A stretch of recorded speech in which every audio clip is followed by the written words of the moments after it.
frank, and smart, bringing people together.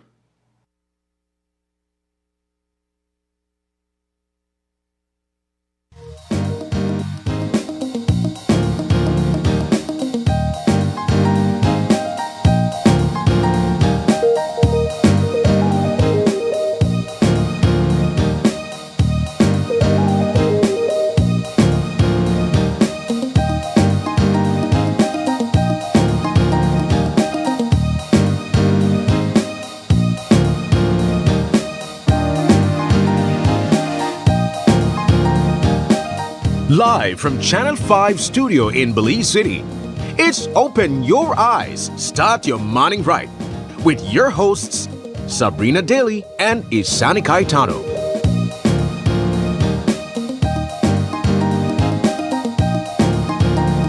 Good morning and welcome to Open Your Eyes. Start your morning right. I'm Sabrina Daly. And I am Isani Caetano. Good morning and Happy New Year. And Happy New Year to you, Isani. Yes. It is January 2nd, 2025. Yes, in the year of our Lord 2025. Wow, man.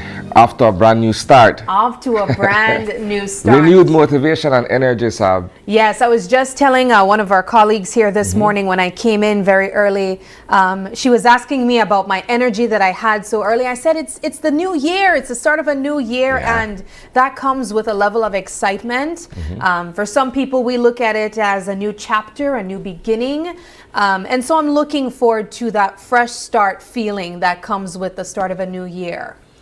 See, when you hit a stride and you go into a new year, for me, it's a bit difficult to reset.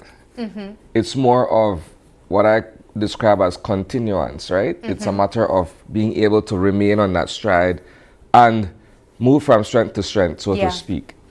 And so Level I think, up. yeah, I think I'm at that point. So I'm not necessarily looking at it as, okay, it's a brand new start per se.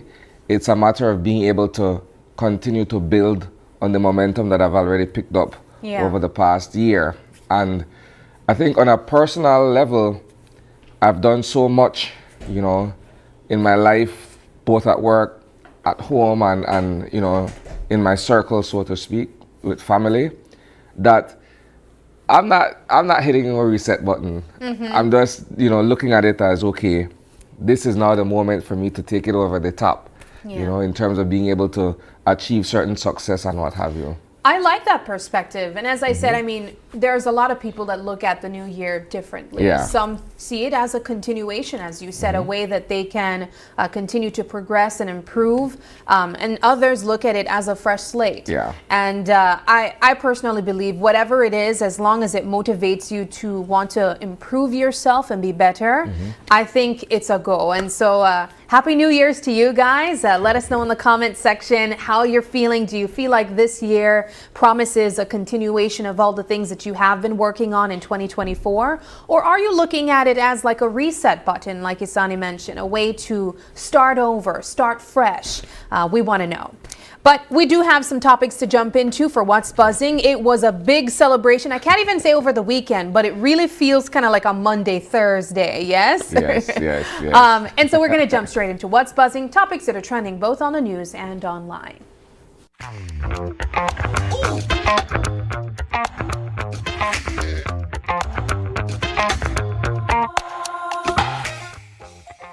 We just came off the heels of our New Year's Eve celebration, a New Year's celebration yesterday, and it really felt kind of like a weekend. That was yesterday and the day before, but it was just a Tuesday, Wednesday celebration.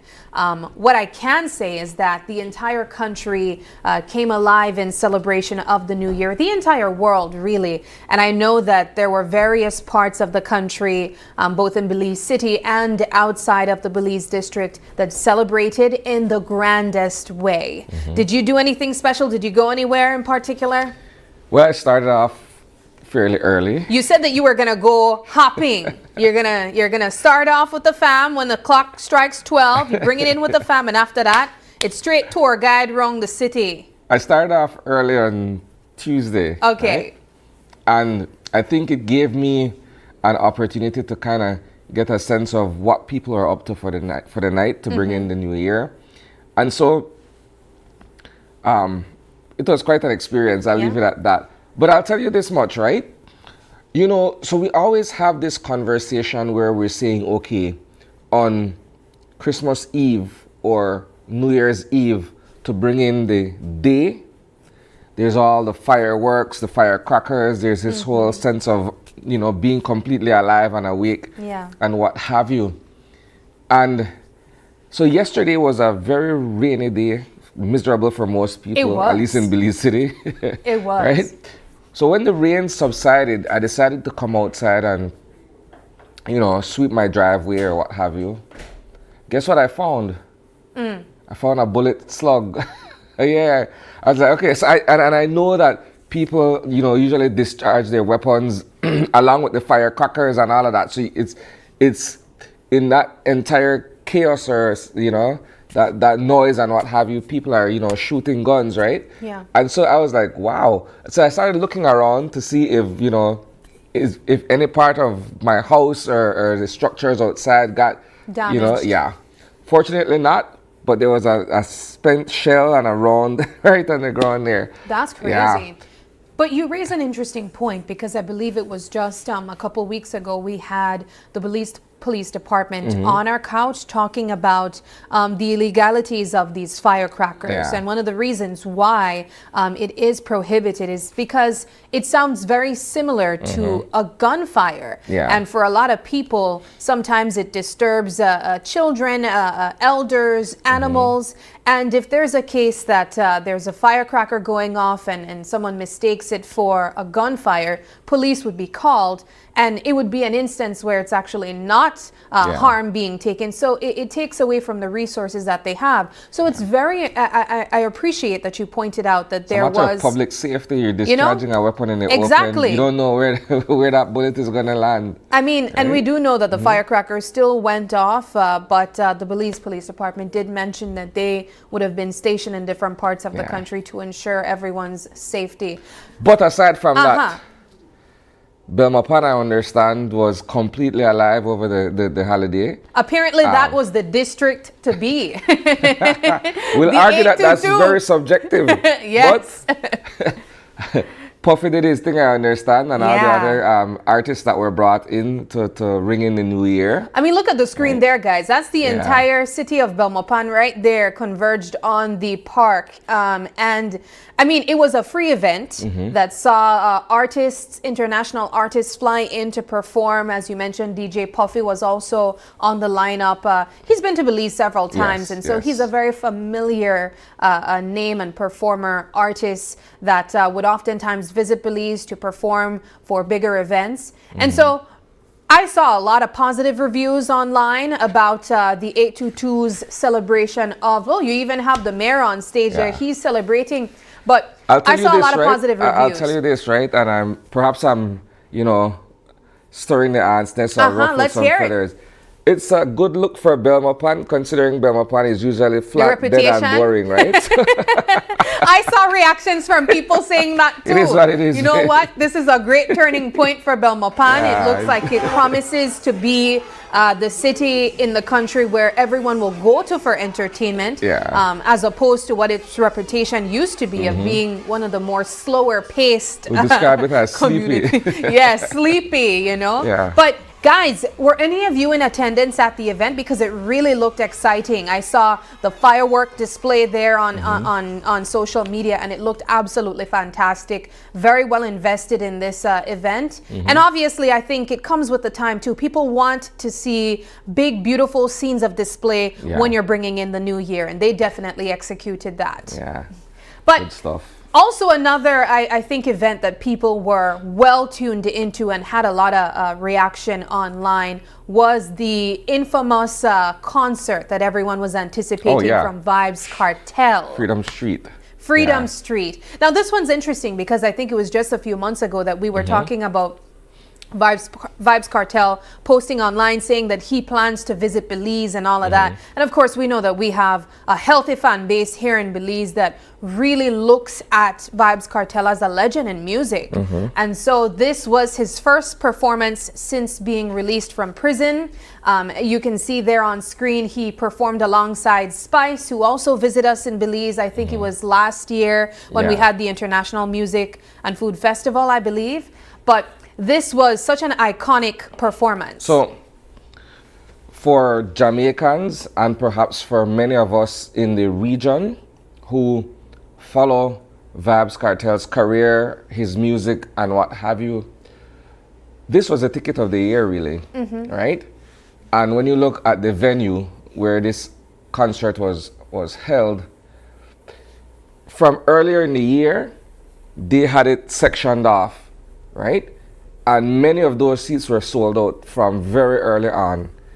So much so that if you follow what's been taking place in Jamaica for all these many years, with the end of year concerts that they have, like Sting, for instance, right? That's one of the big tickets as well.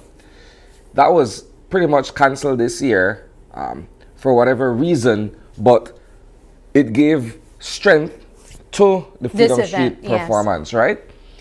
And again, it's interesting because it's on the heels of Vybz Kartel's release from prison earlier last year, right? And so it was highly anticipated. People wanted to see what he's going to do once he hits the stage. Now, you have to remember as well, this is a man who after almost 13 or so years comes out and he's battling Graves' disease, right? He doesn't look the way he looked when he went into prison. He also hasn't performed in over a decade. Yeah. So a lot of people were, like I said, eagerly awaiting, this performance. And I think from what I saw on social media, he delivered on all fronts. Yeah. Right? Yeah, it seemed like it was a fully successul show. You have to remember, guys, that this is an arena that he essentially sold out. And only mega stars really are able to full to capacity an arena. Well, he is one. Exactly. And so he just being able to accomplish that on its own really speaks to his star power, not only in Jamaica, but in the world, really, because he's loved even outside of the Caribbean. But congratulations to him. I know a lot of us here in Belize are anticipating a concert from him as well. So we'll see what happens. I don't know which local promoter will be able to afford to bring him in at this point. Yeah, yesterday's price or a decade ago price is not today's price, buddy. And our last topic of discussion this morning, I think, is going to be on everyone's radar for the rest of the year, really. Yes. And that's because, Isani, we are in 2025, which means that this is our election year. We're officially in what we describe as silly season, right? And depending on who you talk to, most people will tell you that there's this buzz that it may very well be called sometime this month, ahead of the beginning of the new fiscal year, so to give it some window. I'm through with predictions because we attempted to call it last year and it never happened. But you're right, we're in an election year. They could go all the way to November, a little after November, or they could call it earlier than that. Yeah. Now we've seen that there has been budget allocation for the election exercise itself, right? That's public knowledge. What is not public knowledge yet is when the date is going to be called. Yes. But yeah, I mean, this year we're looking forward to, robust campaign efforts from both major political parties. We'll also see some third parties, perhaps, and some independents vie for those seats at the House of Representatives. But yes, I'm looking forward to it simply because this may very well be either a turning point in our political history or, as I mentioned earlier, a continuation of the momentum that's already in play based on the ruling party. I think what a lot of us are anticipating is also a resolution between the United Democratic Party and the Alliance for Democracy, because you would know that they are the second mass party that we have known to follow and expect to make it in the House. And so this year and last year was a little bit different because we've been following the divide between the UDP. Yes. And so that is currently before the courts. We'll see what happens. The court has already sort of mapped out how this thing's supposed to be resolved. And so, again, we're also looking forward to see how that plays out in terms of the coming together of the fractured UDP. Well, guys, I am certainly looking forward to what will be taking place politically here in Belize. And I want to hear your thoughts on this as we anticipate the next general elections. Do you have a particular date that you think that this will be rolling out? And what do you think will be the success rate of the PUP or the UDP? Do you think that this matter between the Alliance for Democracy and the UDP will be resolved before the general elections is called? Or do you think that the PUP will wait for them to get it together? We'll see. We want to know. I just want to end our What's Buzzing on one quick note. Yes. Right? Just as a flashback. 5 years ago, so many hundreds, perhaps if not thousands of Belizeans won big with 2020. 5 years ago, on this day, we began discussing the novel coronavirus. I'm just looking back at it. It's been 5 years. And if you're talking about that, now that you're mentioning, it's not on our list of what's buzzing, but I actually saw online another virus being discussed in the United States, but this one is more stomach related, and apparently it's been taking over the entire U.S. I'm certain in other parts of the world. I've even heard people here in Belize talk about this stomach virus too. So if there's anything of the sort that you have come down with, you might want to go to the doctor, because apparently it is spreading like wildfire. So interestingly, we really don't want another pandemic though. But that does it for What's Buzzing. If you have any thoughts on either of the topics that were discussed this morning, let us know in our comment section. And if you think there's a topic that we should be discussing, also let us know in the comment section. Moving now into our weather update to see what January 2nd, 2025 will look like.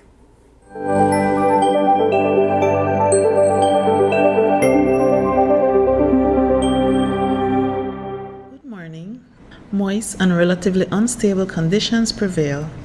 The 24-hour forecast: skies will be mostly cloudy.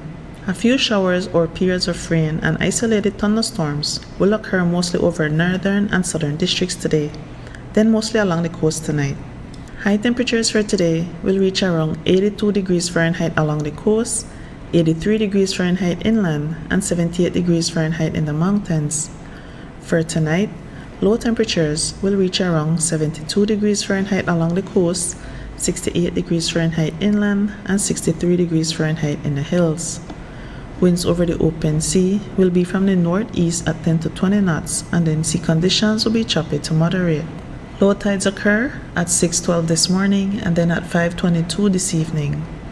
High tides at 12:19 this afternoon and then at 11:34 tonight. The moon will rise at 8:46 this morning and set at 8:21 tonight, and then sunrise is at 6:23 this morning and sunset at 5:30 this evening. The extended forecast: skies will be cloudy at times to mostly cloudy. A few showers or periods of rain and isolated thunderstorms will occur around the country on Friday. Then activity will gradually decrease and linger over the south on Friday night. And this has been this morning's weather report from the National Meteorological Service. All right, there you have it. And we do know that we endured some rain yesterday, so let's hope that it holds up at some point. Moving now into our show lineup, we have 3 wonderful conversations to look forward to this morning.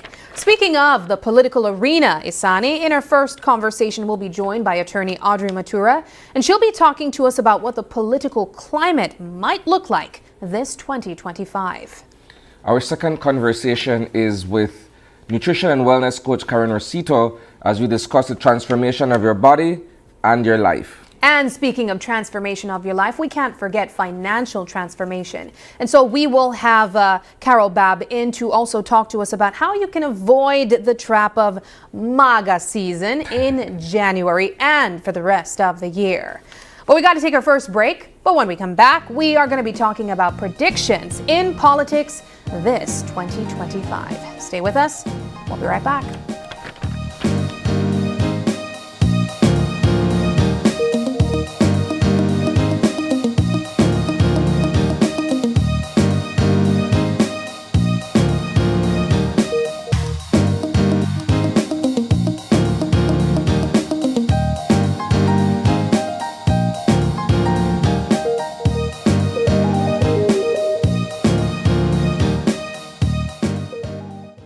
Nayeli Yakab, I'm the coordinator of the Benga House of Culture niche. Before the Belize Bank online service, I had to travel to San Ignacio because we don't have a Belize Bank branch in our community. Now with the service, I can conduct my transactions at the office, at the comfort of my home, just anywhere in the world. It has made my life much easier. I would recommend the Belize Bank digital services to everyone and anyone. It gives you back your time, it's highly reliable, it's available 24/7, and it just makes your life easier.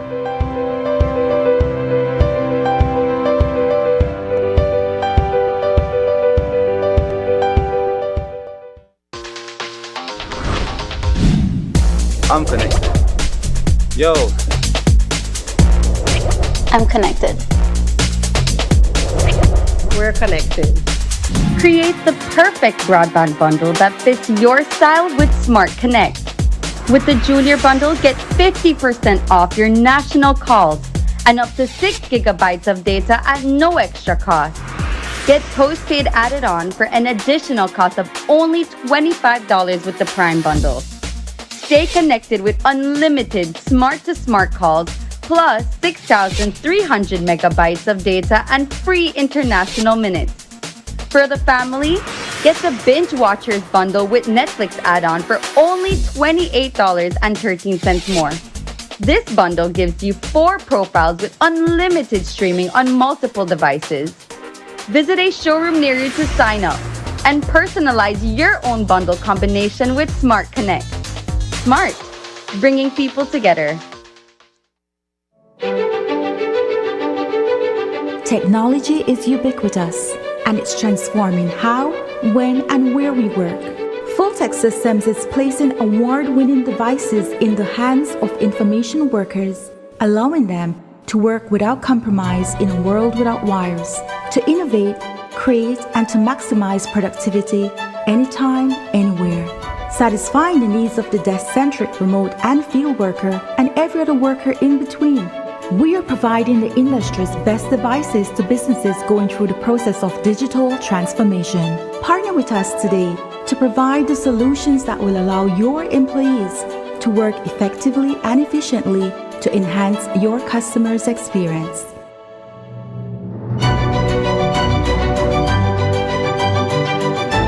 Fulltech Systems, your technology center, where you'll come for the price, but stay for the service. Coming up, it's the season for love, as this movement makes a difference for yet another year. The food we're serving, cocktails flowing, and the rhythms ongoing. Welcome everyone to a truly joyous edition of Caribbean Passport. It's all next on this station.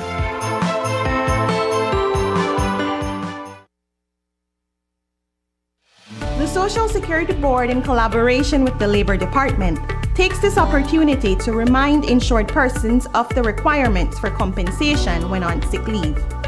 Any employee who has worked with an employer for at least 2 months is entitled to 16 working days of sick leave with full pay every year.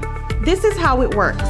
Upon approval of a sickness or injury benefit claim by SSD, 80% of the employee's weekly insurable earnings is paid as a Social Security benefit, and the difference in the employee's salary is paid by the employer. This is to ensure that the employee does not suffer any loss of wages when ill. After 16 days, compensation for sick leave is paid as a Social Security benefit only. Some conditions apply. This message is brought to you by the Social Security Board and the Labor Department. Social Security Board, safeguarding you, your family, your future.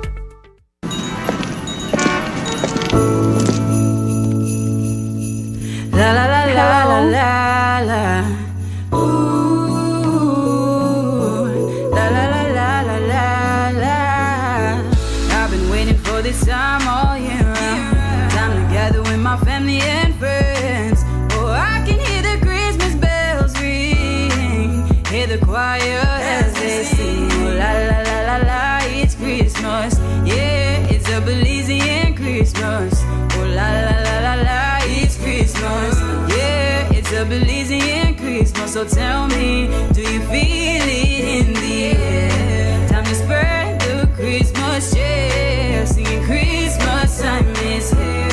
It's my favorite time of year. Hey, yeah. Hi, hello. Bring your own papa and come over. We got ham and turkey for the neighbor. Smell the fresh new paint and new sofa. Let's spread the joy together. So tell me, do you feel it in the air? Time to spread the Christmas cheer. Singing Christmas time is here. It's my favorite time of year. La la la la la, it's Christmas.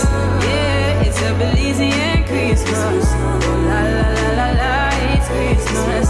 Yeah, it's a Belizean Christmas. Take a trip downtown to see the Christmas lights. Gather around as the children smile. Staying up all night, hear the dynamite. See the flashing lights as we all unite. Let's celebrate together. The children are filled with laughter. Spreading love and cheer with my friends and family. Oh, it's a merry, merry Christmas. This holiday season, we're keeping you connected to what matters to you most. Merry Christmas and a Happy New Year from Smart. Smart, bringing people together.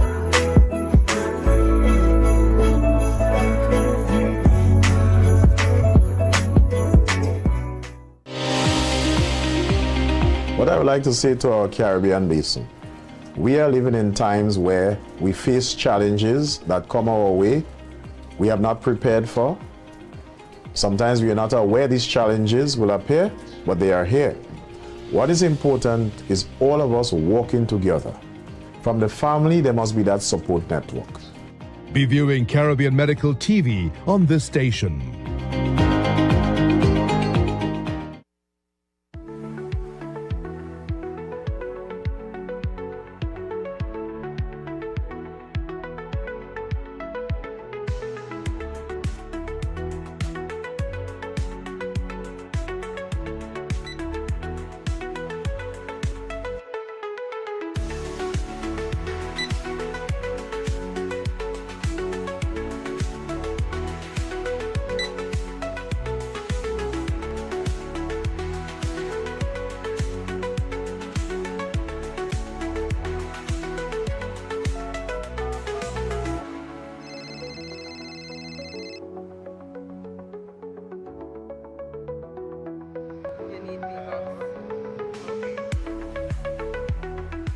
Whether you earn it, spend it, or transfer it, Vybz makes it fast, easy, and convenient. Vybz, rewarding loyalty.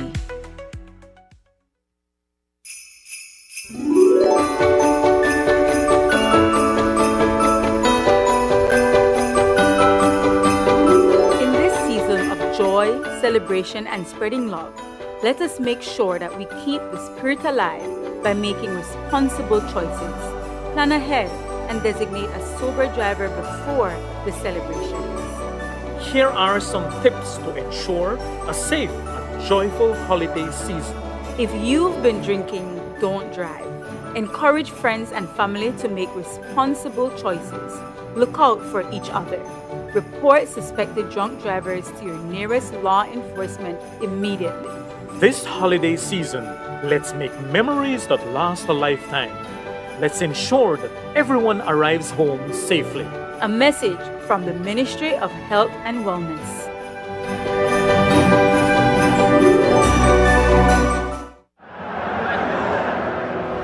My name is Hermine Vega. El Patio Grill has been using Belize Bank for over 25 years. We only use Belize Bank at our restaurant. That's why we were able to win this trip to Europe. I had never been to Europe. We found out it was Madrid and we were excited and we went to this football match. The teams reached before the game and everybody was just outside, you know. You can't explain. The noise just roared like 3 blocks down the street. But when you got in there and you saw 70,000 people in there, that was amazing. I couldn't believe it was happening. I had to pinch myself to make sure it was real, you know, because it's a one-in-a-lifetime experience, I'd say. My lucky plus one was my son. He's 18 years old, so he was really excited and he enjoyed it as well. He said it's his best trip ever, so it's a priceless experience that we got. Belize Bank has always been there for me. Whatever transactions or whatever I need to do, they're always there for me. I would recommend everybody to use Belize Bank. This is the oldest bank in our country and they continue to do their best.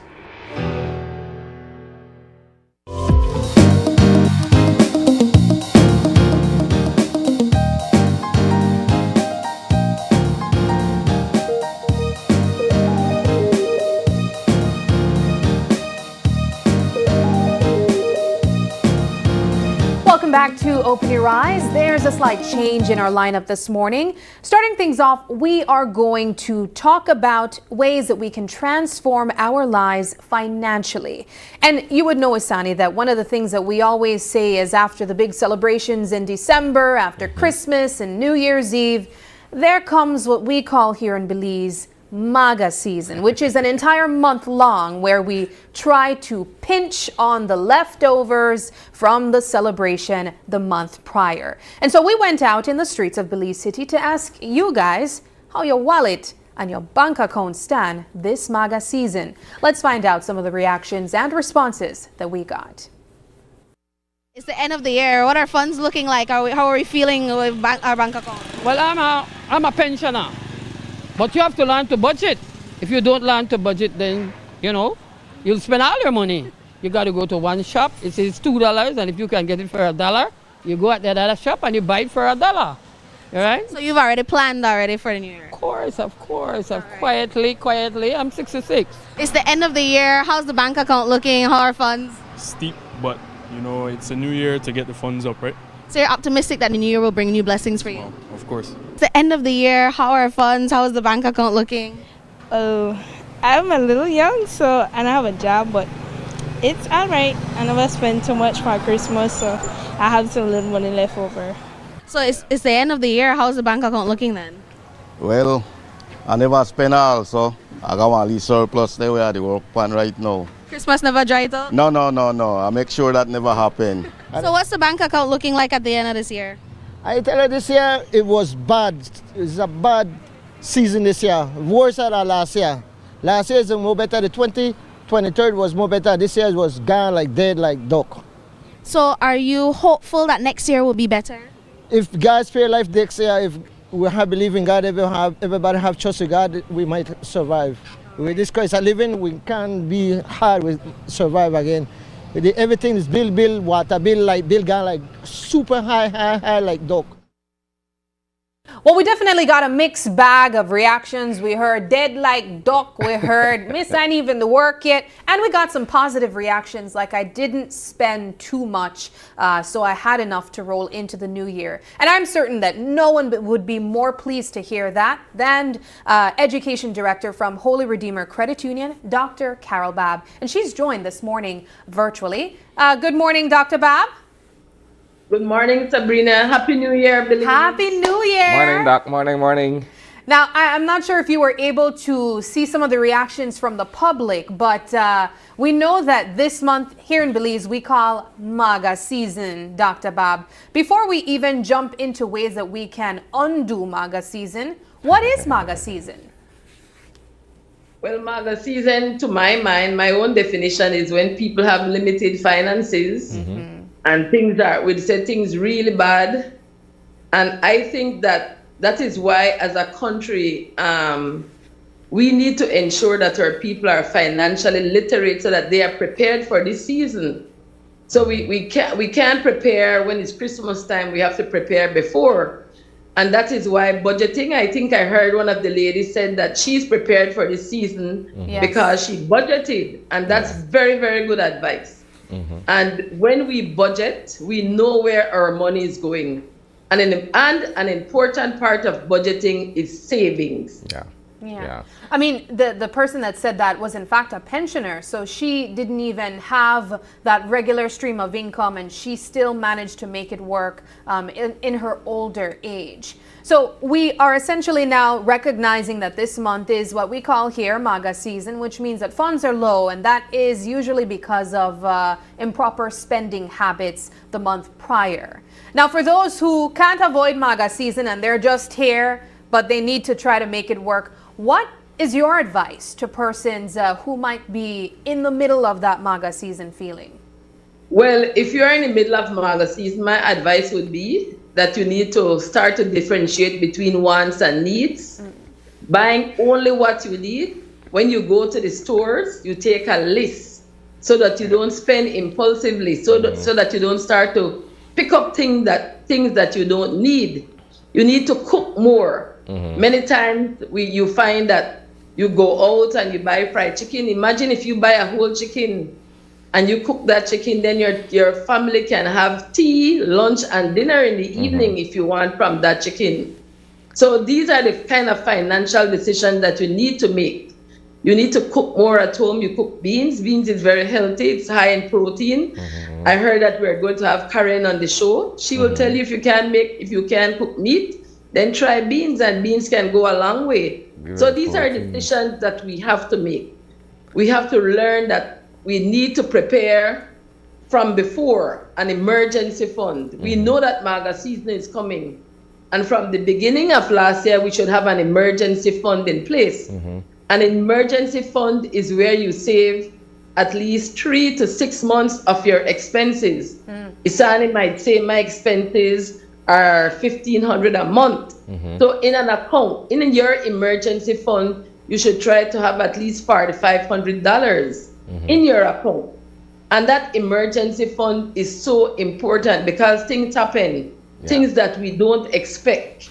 And sometimes because we don't plan for emergency, we put ourselves in additional debt. We may have to go and borrow some money because the baby got ill. We had to take the baby to a doctor. We have to buy medication. You might be driving your car, Isani, and your tire blew out. You need to buy that tire immediately. And that's where the emergency funds come in. Here's a real scenario, Dr. Bob. Many of us during Christmas, we tend to overspend. So we either get a loan or we take our salaries for that month or that period and we splurge on everything. Food, drinks, gifts, you name it, right?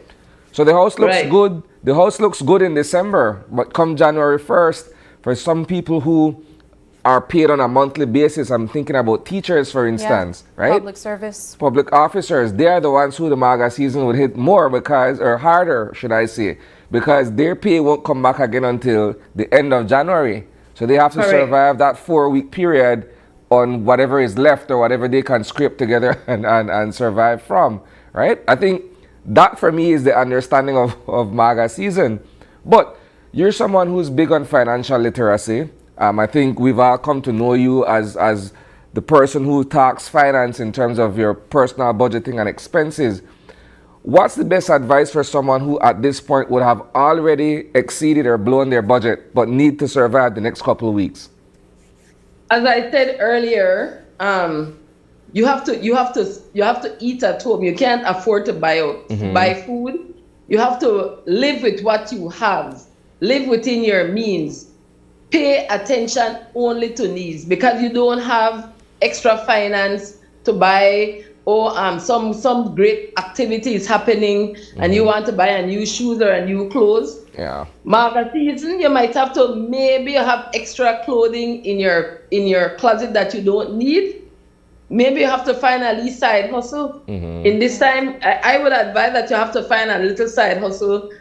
And side hustle is not a bad word. It just means But you know, being creative. What are you good at, Isani? If you are in that position, what would you do to replenish, to help yourself during this time? Yeah. Maybe you have too much. Maybe you have too much clothes in your closet. Have a little yard sale. You know. Why do I feel like you're speaking to my soul and I said too much clothes in the closet? No, she's speaking to me too. Sometimes we have, after Christmas, we have more things than we need. Yeah, certainly. And my advice would be have a yard sale, do a little fundraiser for yourself. But more importantly, I think going into next year, starting not next year, we are already in a new era in 2025. If we want to avoid the pain of MAGA season, start to plan now. Become financially literate. Save monthly. If you don't have the discipline to save monthly, ask your bank or ask your credit union to take out automatically at least 10% from your salary. Oh, that's a great point. Remember, you know, you have to be true to yourself. If you know that you won't go in and deposit that money, then ask them to automatically take it out for you. One of the directions I want to take the conversation, Dr. Carol, is to become debt-free in 2025. Aside from struggling in the month of January, there are a lot of people who have carried unhealthy financial habits into the entire year and have perhaps racked up different types of debts, different loans in various lending institutions. What's your advice to the Belizean people to become debt-free when you have multiple loans maybe or multiple lending institutions that you owe money to? Right. So to become debt-free, there are many things that you can do. One of them is you should try to consolidate your loans. You have people sometimes have loans at the bank, at the credit union. They have loans from these money lenders. You need to consolidate your loan and then pay one loan. And then when you consolidate, you must ensure that you just focus on reducing that balance, because some people consolidate and next month they go right back to the same place that they had that original loan. So what you can do to help yourself to build your confidence is you can either attack the small, if you can consolidate all of them. Maybe try to pay off the smaller one so that you're building your confidence that this is something that I can manage or I can do. But my best advice would be to consolidate so that you focus on one payment. So if again, if you don't have the discipline, the banks or the credit unions would automatically take that loan payment from your salary. Yes. I know that there are certain lending institutions that do that. But let's paint a scenario then, because you pointed out something that I think is the reality for a lot of people. They not only borrow from these more formal lending institutions, but also smaller. How do you go about consolidating something like that when it's from more than one different companies?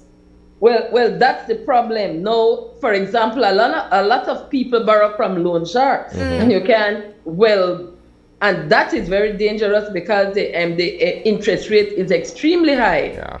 But what I believe that if the individual goes into, like for example, I can tell you about HRCU. If they would go to HRCU and say, I have a loan at this place, that place, and I would want a loan to pay them off. And then HRCU would probably give them one loan if they have the ability, the repayability. That's it too. Not because you go in there, Sani, and say, you know what, I want to consolidate my loan, but we will look at your financial situation. And if we are able to see that you can afford to pay back that loan, we would give you that loan, that amount of money, and pay off the institutions. Right. Yeah. Okay. But again, you have to demonstrate that you have the repayability. I would also advise, importantly, Sabrina, people who have multiple loans, they need financial advice. Because just lending them giving them a loan, I have seen, they go in there and they are desperate. I really, really want to pay off this loan. But next month, they are right back at square one. So they need help, they need education, they need counseling. How do I become debt free? What are some of the things that I need to do?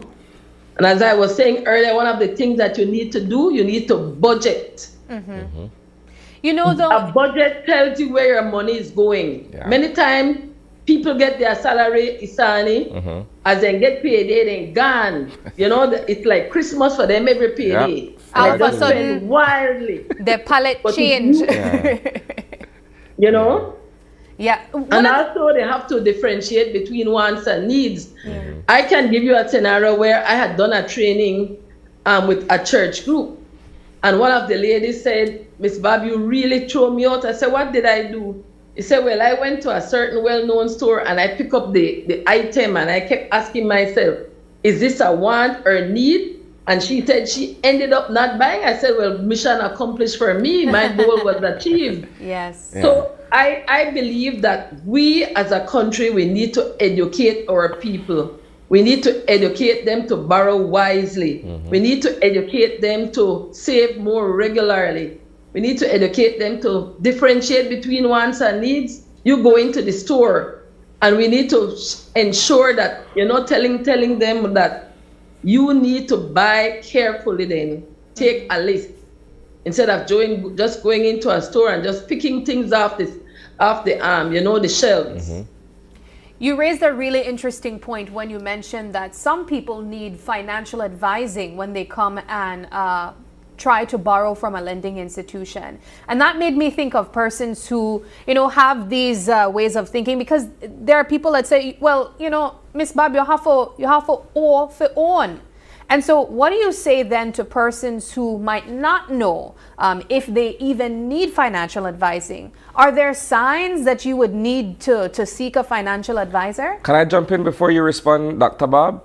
I think the concept of owe to own would be more applicable to things like a mortgage for a property or a vehicle.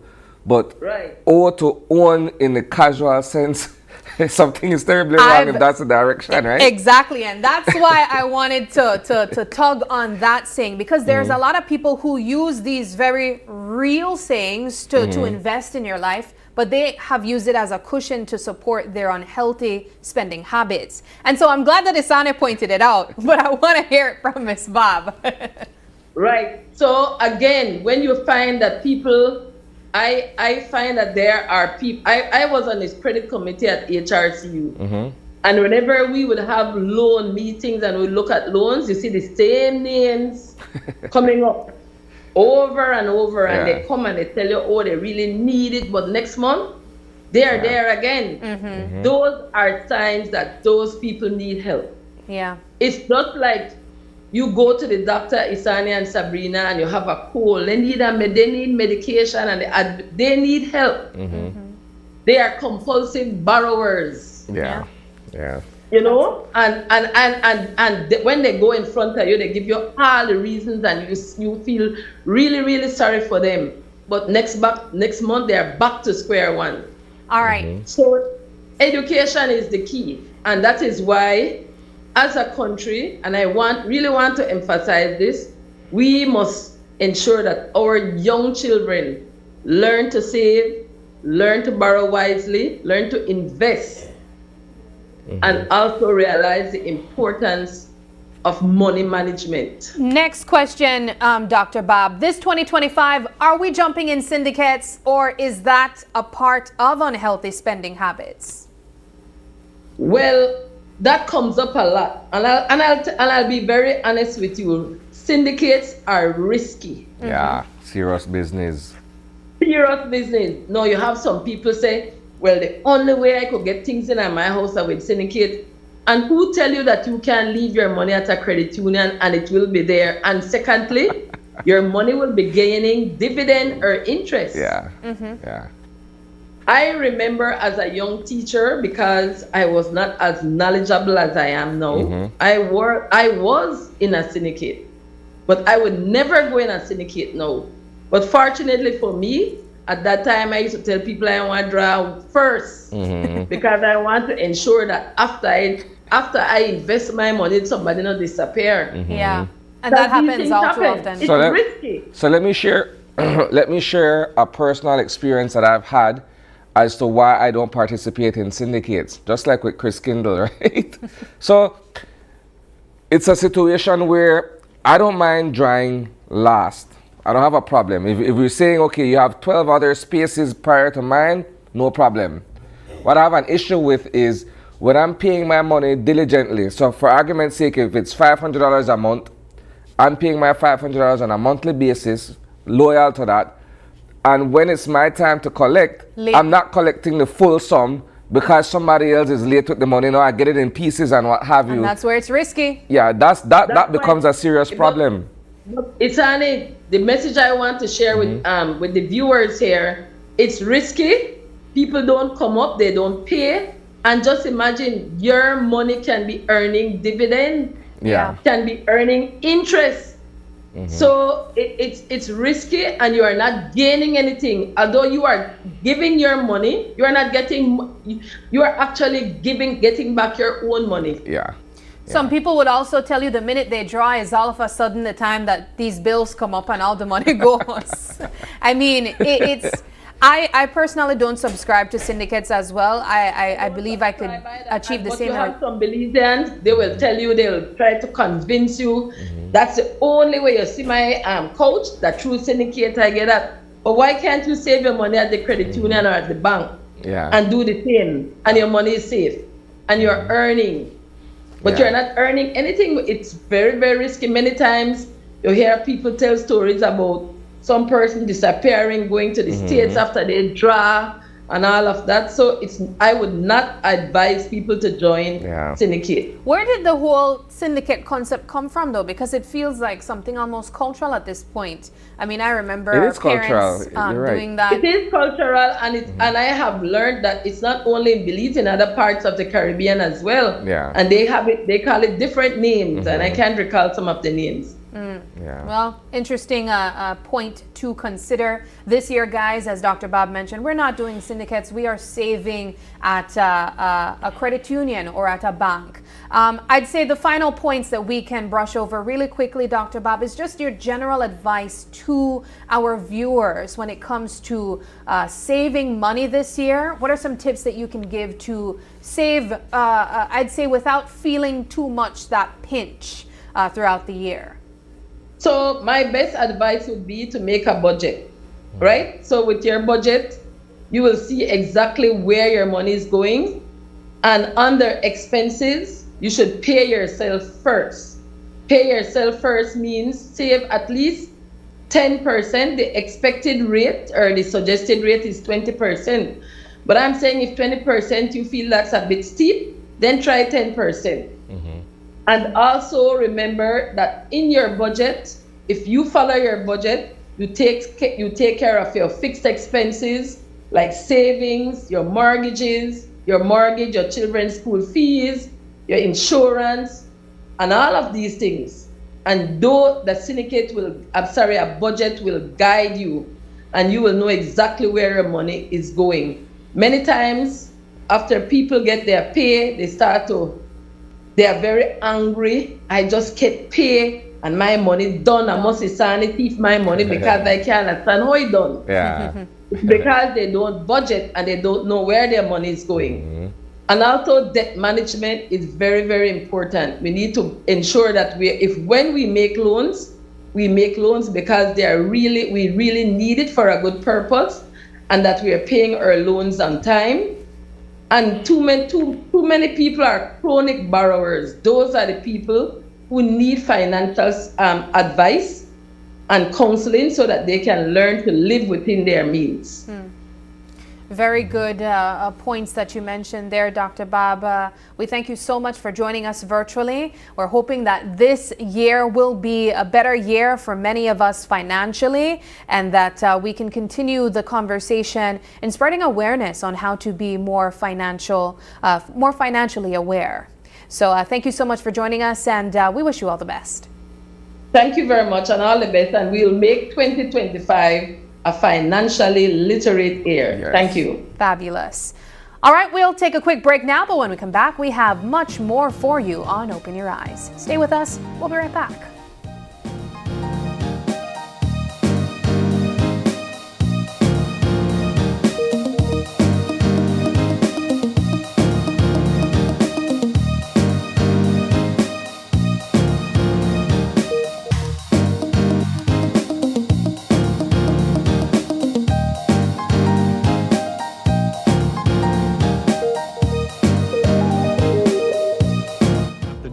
crystal clear picture and sound from Iowa, the brand that offers you affordability and exceptional quality.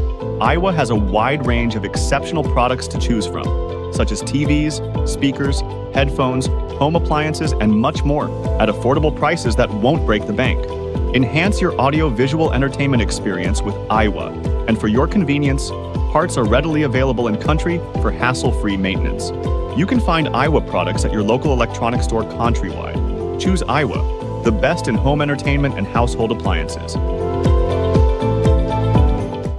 My name is Leomar Langsert and I'm a teacher and I bank with Belize Bank Independence Branch. What I enjoy is to see if the features that the app offers. I have a sense of not having to worry or be concerned about somebody finding my password and username to sign in the application because of the use of the one-time password. And another feature that I love, that I use the most, is how the app synchronizes with my fingerprint on my device. I enjoy the rapid and easy, seamless process to apply for loans through the Belize Bank, and I don't have to be having too much back and forth to visit or take time to visit the bank. They also start to offer the online applications through the app for loan applications, which I believe is very neat. I would definitely recommend Belize Bank to other teachers because one of all the features and advantages that the app offer, with these online that Belize Bank offered, is basically everything that you can do in the palm of your hand. So I would definitely recommend the bank to other teachers.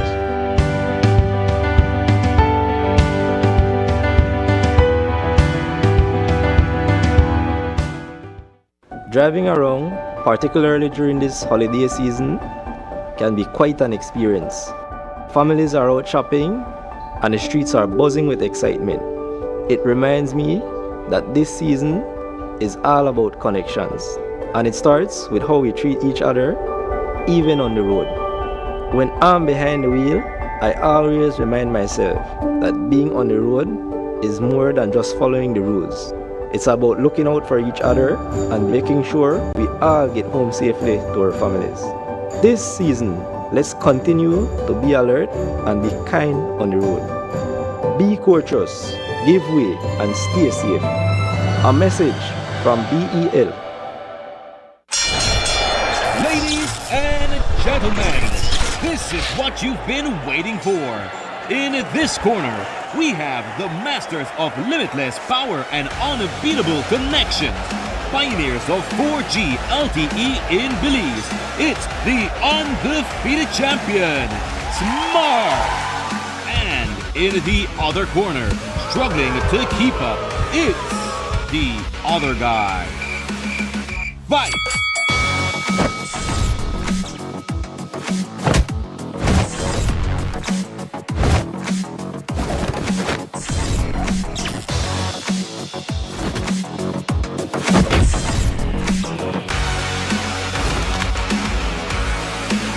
Of getting blow after blow from a plan with the other guys?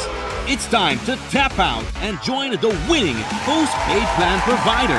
Smart's postpaid plans are a total knockout to the competition, and they have once again powered up their postpaid plans. Sign up for one of Smart's boosted postpaid power plans today and experience the victory of superior service. Smart, bringing people together.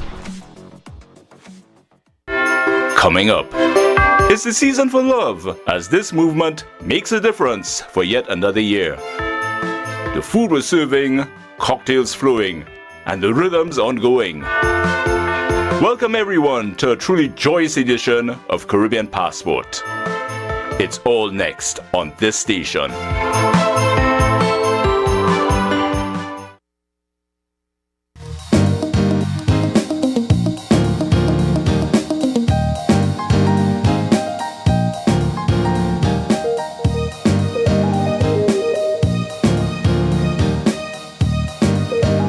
Guys, we are still on the topic of transforming our lives this 2025. And so we're moving from financial to health, nutrition, physical. And so we couldn't have this conversation without nutritionist and wellness coach Karen Rosito.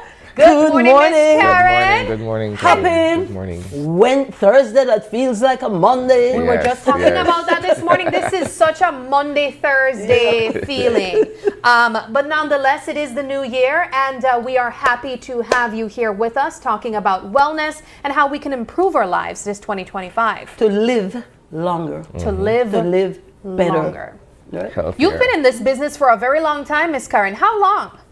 42 years, he did the math. 42 years. That kind of gave him the age, girl, but you know. You know what? I won't even ask. But what got you into making your life be about wellness and health? You know, it's way back when, I won't take long on this story, but when I went to Belize Technical College, you probably won't remember, but I would. Yeah, my dad, Mr. Owen Morrison, was always into yoga and into fitness, and I started running marathons, the technical marathon, and then I think because of my body shape and I loved my legs, I started doing exercise. I started making money of exercise when I came back from the States in the late 90s. Okay. And it just kind of took off from there and you never never turned look back. Never look. There's always something to do, whether it's personal training, which I don't like, by the way. I don't like to teach. Okay. But one person, I'm more of a group fitness person, or whether it's just dealing with my diabetics at Belize Family Life Association, because everyone is not created equally. Yeah, that's very true. You know, one of the things that we often find, Ms. Rosito, in the month of January, aside from the MAGA season, we find people trying to take on their resolutions. And usually at the top of that list, fitness and wellness is somewhere there. Easter body. Yeah, we're trying to work on that Easter body from January, right? And so the gym is getting full, the trainers are getting called, and people are essentially having the conversation around health and wellness. Right. What would you say should be the first step that we take when we're trying to take on these resolutions of health and wellness in January? You know, there are a lot of firsts, but the first thing is a health assessment. Okay. Assess yourself. Whether you get a physical or whether your pants not fit right or you're not feeling right. Remember, the body tells a lot. Assess yourself. What is going on with me? I think I need to lose 10 pounds, baby. Not think. You have a mirror and you have a scale, but do it. And next thing is, what can you afford? If you notice when you go to the gym, a lot of annoying newbies. She said annoying. Annoying newbies. Annoying because they come with new shoes, new clothes, and then they're harassing your personal trainer, your trainer, you're paying. I need to lose my belly. I need to get a bigger butt. And then by Easter, let's say Easter week or the week before, get in 2 months. The poor gym, empty, and the trainer here to look for new clients. You know what? December is where it's empty. what you're speaking to is a lack of consistency, right? And if you're talking, for yourself. If you're talking about changing certain things or putting in place certain things at the top of the year, the only way you'd achieve that successfully is by sticking to it. Right? A day at a time. Yeah. Do not take your little new diary and write, I'm going to lose 50 pounds by Easter and all this. One day at a time. But you need little things to help you. One, you don't need to go to a gym. It's just you. You go to a gym for motivation, for instructions. Yeah. But everything is available on the internet. Two, you need to decide, the only time I have in the morning is 4 a.m. So I'm going to get up at 4 and I'm going to do something for 30 minutes or 15 minutes. We all own fancy watches, whether it's a step, a fitness watch. If you notice, they were selling them. Your phone. Hope you buy a phone from BTL, by the way. It's a little ad. That's a shameless plug, but your Samsung phone or any phone will count your steps. Yeah. There's a health app. So you could say, you know what? I'm not ready, but I'm going to walk 5,000 steps, 2,000 steps. 2,500 steps is equal to 1.5 miles, more or less. So you start. Remember, if you're heavy, you can't just walk. You need good, not expensive, but good thick tennis shoes. So it's to start. Then remember, you are what you eat. So what's your favorite sweet treat? I have them throughout the year. For instance, we just came out of the Christmas time. My favorite sweet treat around then was rum popo. Ay, ay, ay. I love the condensed milk, Miss Rosito. And some people Well, you remember they said the other day you lactose intolerant? I am. But I have found a way to make dairy free. There's condensed milk, coconut milk. Yep, you know, so But she it's really... trust me, I find a way to indulge. And 8 ounce glass of rum popo, made like say from Kojak, or then one where real Philippa is there that makes really good rum popo. I know really, because I'm lactose intolerant, that's not my style. I like the one rummy. Okay. But a glass, say an 8 ounce glass that a human being would drink, has like 300 calories. Girl, you know how long it will take you to burn that? So you make up your mind, a cupcake is 300 calories, 400 if it's nice and creamy. You have to walk around A nice donut. 5 times to burn that. So this side, you know what? I'm going to have a quarter of the cupcake. But no matter what, every day of the 300 and how many days left? 64? Today's day 364, counting backwards. You can say, you know what, I'm going to do something every day. Whether it's just squatting, remember, you have body parts that need work. Squatting, the waist, and remember, just a quick tip, if you do 1,000 squats a day, your stomach won't be flat. It's not like that. You need to eat less. You can't target. No. Unless it's the glutes, maybe with the big old gluteal muscles, that you can do a lot of squats, different squats, and get what you want. Okay. But otherwise, you can target your midsection and say, I'm going to do 1,000 twists, and it works. It's not like that. Or sit-ups. Or sit-ups, okay. Or as they say, abdominals. Abdominals till you can't even laugh because your abs hurt you. It's not like that. The body will not, it reacts to exercise over time and what you put in your mouth. Because you could be sabotaging your own health. Remember, it's not about a size. The size will come, right? Yeah. So you're essentially saying that while exercise is important, your nutrition is more important. 80% of you getting there involves eating well. And let me put this on publicly. Eating well is not expensive. People always say... A lot of people say that. Oh, eating well, girl, take off the chain, pawn it, you have food for the rest of the year. Right? Have that big gold chain when they help you, right? I'm just saying. Not this, but there's this idea somewhere that eating healthy is expensive because you're looking at veggies, you're looking at other fresh produce that for whatever reason you got a Finnegan market and it's up there. It's what you want. All right, so just let's break down the broccoli, the cruciferous family. Broccoli, cauliflower, cabbage is their cousin, their poor cousin. You can say poor because it's cheaper. I love a good cabbage. Cabbage, a purple cabbage, red cabbage, white cabbage.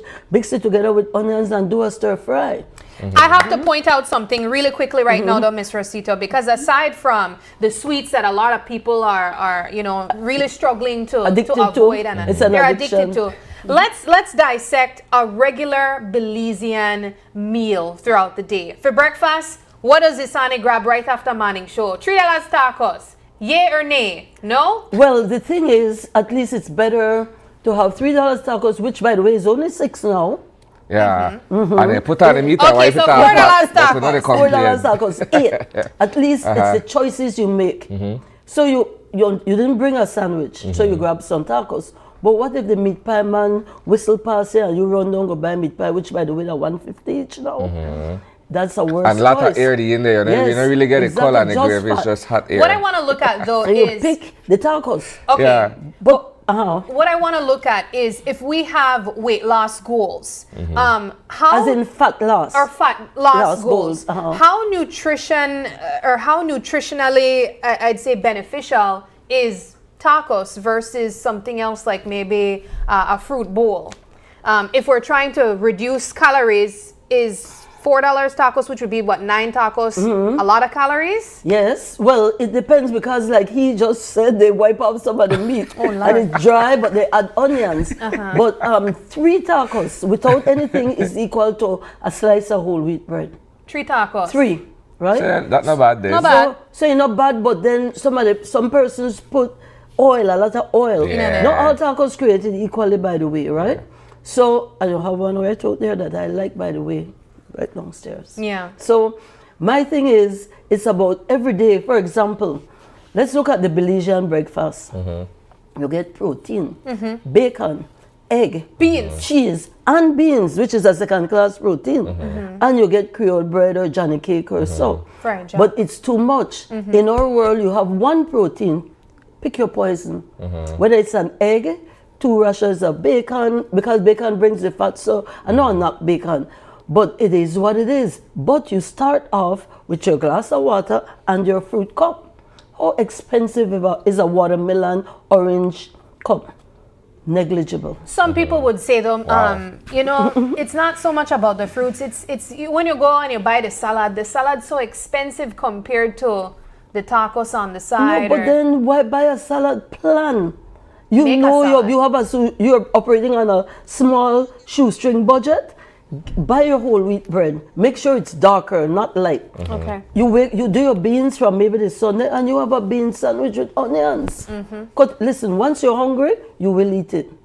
But if you have money in your pocket to buy tacos, which is expensive, or worse, another Belizean favorite. I'm sitting here and I'm listening to you and I don't know how to feel. Because guys, I pointed out the tacos is spite. Right honestly, after they see I eat up the tacos. Honestly, I'm not that big on tacos as I am on like a breakfast burrito or a fried jack, right? Okay. And the thing about it is that if I were at home, I'd probably have the same thing.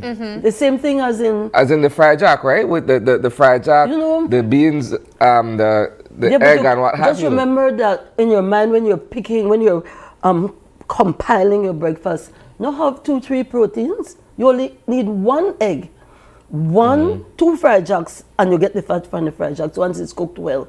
And you have your yogurt, or which is cheap by the way, or you have your fruit bowl with some kind of dairy product. Or almond milk if you're lactose intolerant. But you literally have to plan. Just like how you go to school, you get your degree, you plan to pass. You have to plan to beat this thing. Let 2025 be there that you say, you know what? I'm going to do it day by day, one day at a time. Let's plan something really quickly for our viewers that are tuning in right now and they have their own fitness goals in place. You are welcome. We brought the professional, Ms. Rosito, here. Put together for us, Ms. Rosito, a really easy day nutrition guide. What should we eat? Breakfast, lunch, dinner, and 2 snacks. 2 snacks. Okay, so 5. But first you need to know your metabolic rate. Okay. So the metabolic rate kind of guides you towards caloric intake for the day. For example, I can look at you, because I've been doing and say, you are between 12 and 1,500 calories. Really? Per day. So you have to know, visit a nutritionist like myself, where I'll weigh you, put you on the scale where it'll tell you percent body fat. There is a limit. For women, it's 33%. Max for men is 20% of your weight being fat, meaning you're a normal person. You go to gym, so I would add some snacks. So the morning you start with your 1 slice of whole wheat bread, 2 slices for him. Your 1 protein can be a boiled egg. Your yogurt, which you could buy bigger and serve yourself 6 to 8 ounces, which is a little bit. This is before the gym or before exercising? Well, it depends on what time you exercise. Because not everyone is built the same in terms of their stomach, the feeling of nausea. You have to control that. Yeah, you know your body. It's good. Just a shake with oats. Okay. I don't want to go anywhere else, but oatmeal, all oatmeal is not equal. Okay. Anything we say quick, oats, no, it's not good. You don't get hungry. Eat the one that said old-fashioned oats. The quick stands for hungry quick. Still, another good breakfast, a shake. Wait, how long do you think it will take you to make a shake? In the evening and leave it in the fridge. Shouldn't take that long. Exactly, not even 5 minutes. Bam in the blender, no tell me no got no blender. So there you go. So is this meal plan that you're giving us an affordable meal plan? Yes. Okay, so the big thing of oats are what, $5-6? Okay. Right? So we're making shakes. If you don't have too much time, you could make it from the night ahead. Yes. On a regular day, we're eating a boiled egg with a slice of toast. Toast for people our size. For people our size. You get you hit the food groups. Okay. Okay, so maybe you won't get your vegetable in the morning, but you can have it as a snack. Just remember, because for infant 2, I think, or even infant 1, you're taught the major food groups. So you know, hit everyone for lunch. No human being should be eating quarter of a chicken, right? You have 3 ounces, which is like one leg or a thigh, and you have 4 ounces. Well, you eat up the protein, you stress out your kidney. So you have your 3 to 4 ounces, and you get a cup of cooked brown rice, you get half cup. You get a big vegetable salad, and remember vegetables. No, you don't have to broccoli and cauliflower. Broccoli will cause gas because you're not used to it. Cut up your cabbage, your onions, everything you consider. Chaya, spinach, they're cheap, right? And make a nice big salad, right? And drink your water. Mind your business well. Keep you out of trouble, right? Drink your water, because the water tends, sometimes when you say, oh, I'm hungry. No, darling, you're thirsty. Because of all the thousands of Belizeans I've weighed, more than half of them dehydrated. Because the scale measures hydration. How much water a day? If you're exercising, 3 liters. 4 liters a day is 24 hours, right? So supper, you go home and you use leftover chicken and you make a soup. Or you make a sandwich. And you say your prayers and you go to your bed.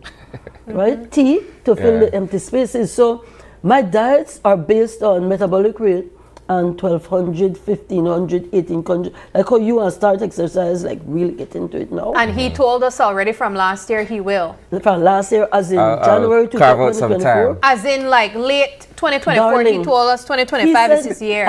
I catch him. He said the wrong thing. You're going to what? Carve out some time. No man, he done the carve it out. Life is real. So I don't want to see you with no belly.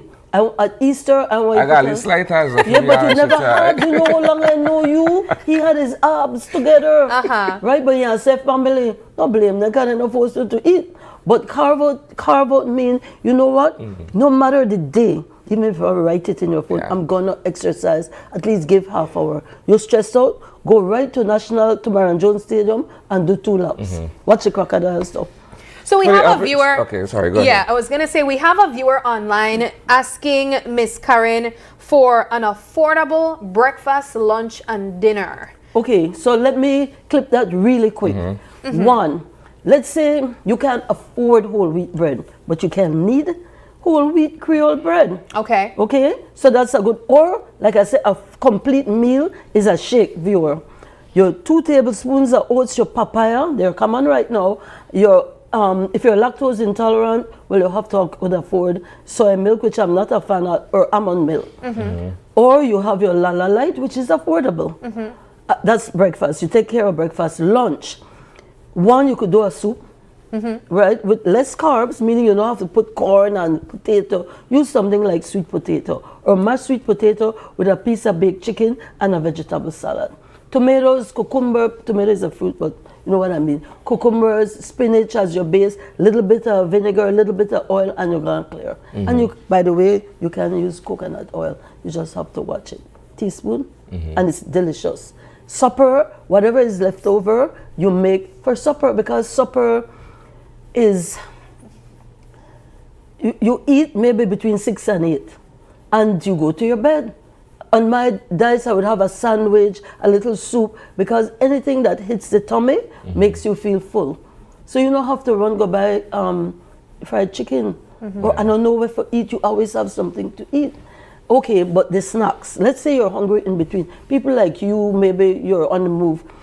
You can snack on 10 to 15 peanuts. Not 10 to 15 the whole nut. No, you open it. 10 to 15 cashew nuts. A serving of maybe a fruit, which is no more than a cup. Because remember, anything you eat in excess, your nice body will turn it into fat. Even if it's a whole watermelon, right? So there's so much I want to say, you know. There are the clinics, the NHI clinics that we do. I work at BFLA. And the new one that's opening at Ladyville, you don't have to go to no expense. Join one of the NHI if they're accepting. There's one in Belama. Right? You can't afford to maybe use your insurance because there's a copay. Go get a health assessment, your weight, your height, your cholesterol, and you start not running to no exercise and diet without you know your triglyceride, which know your numbers. Know your numbers. You know that If you're big bone like you are definitely small bone.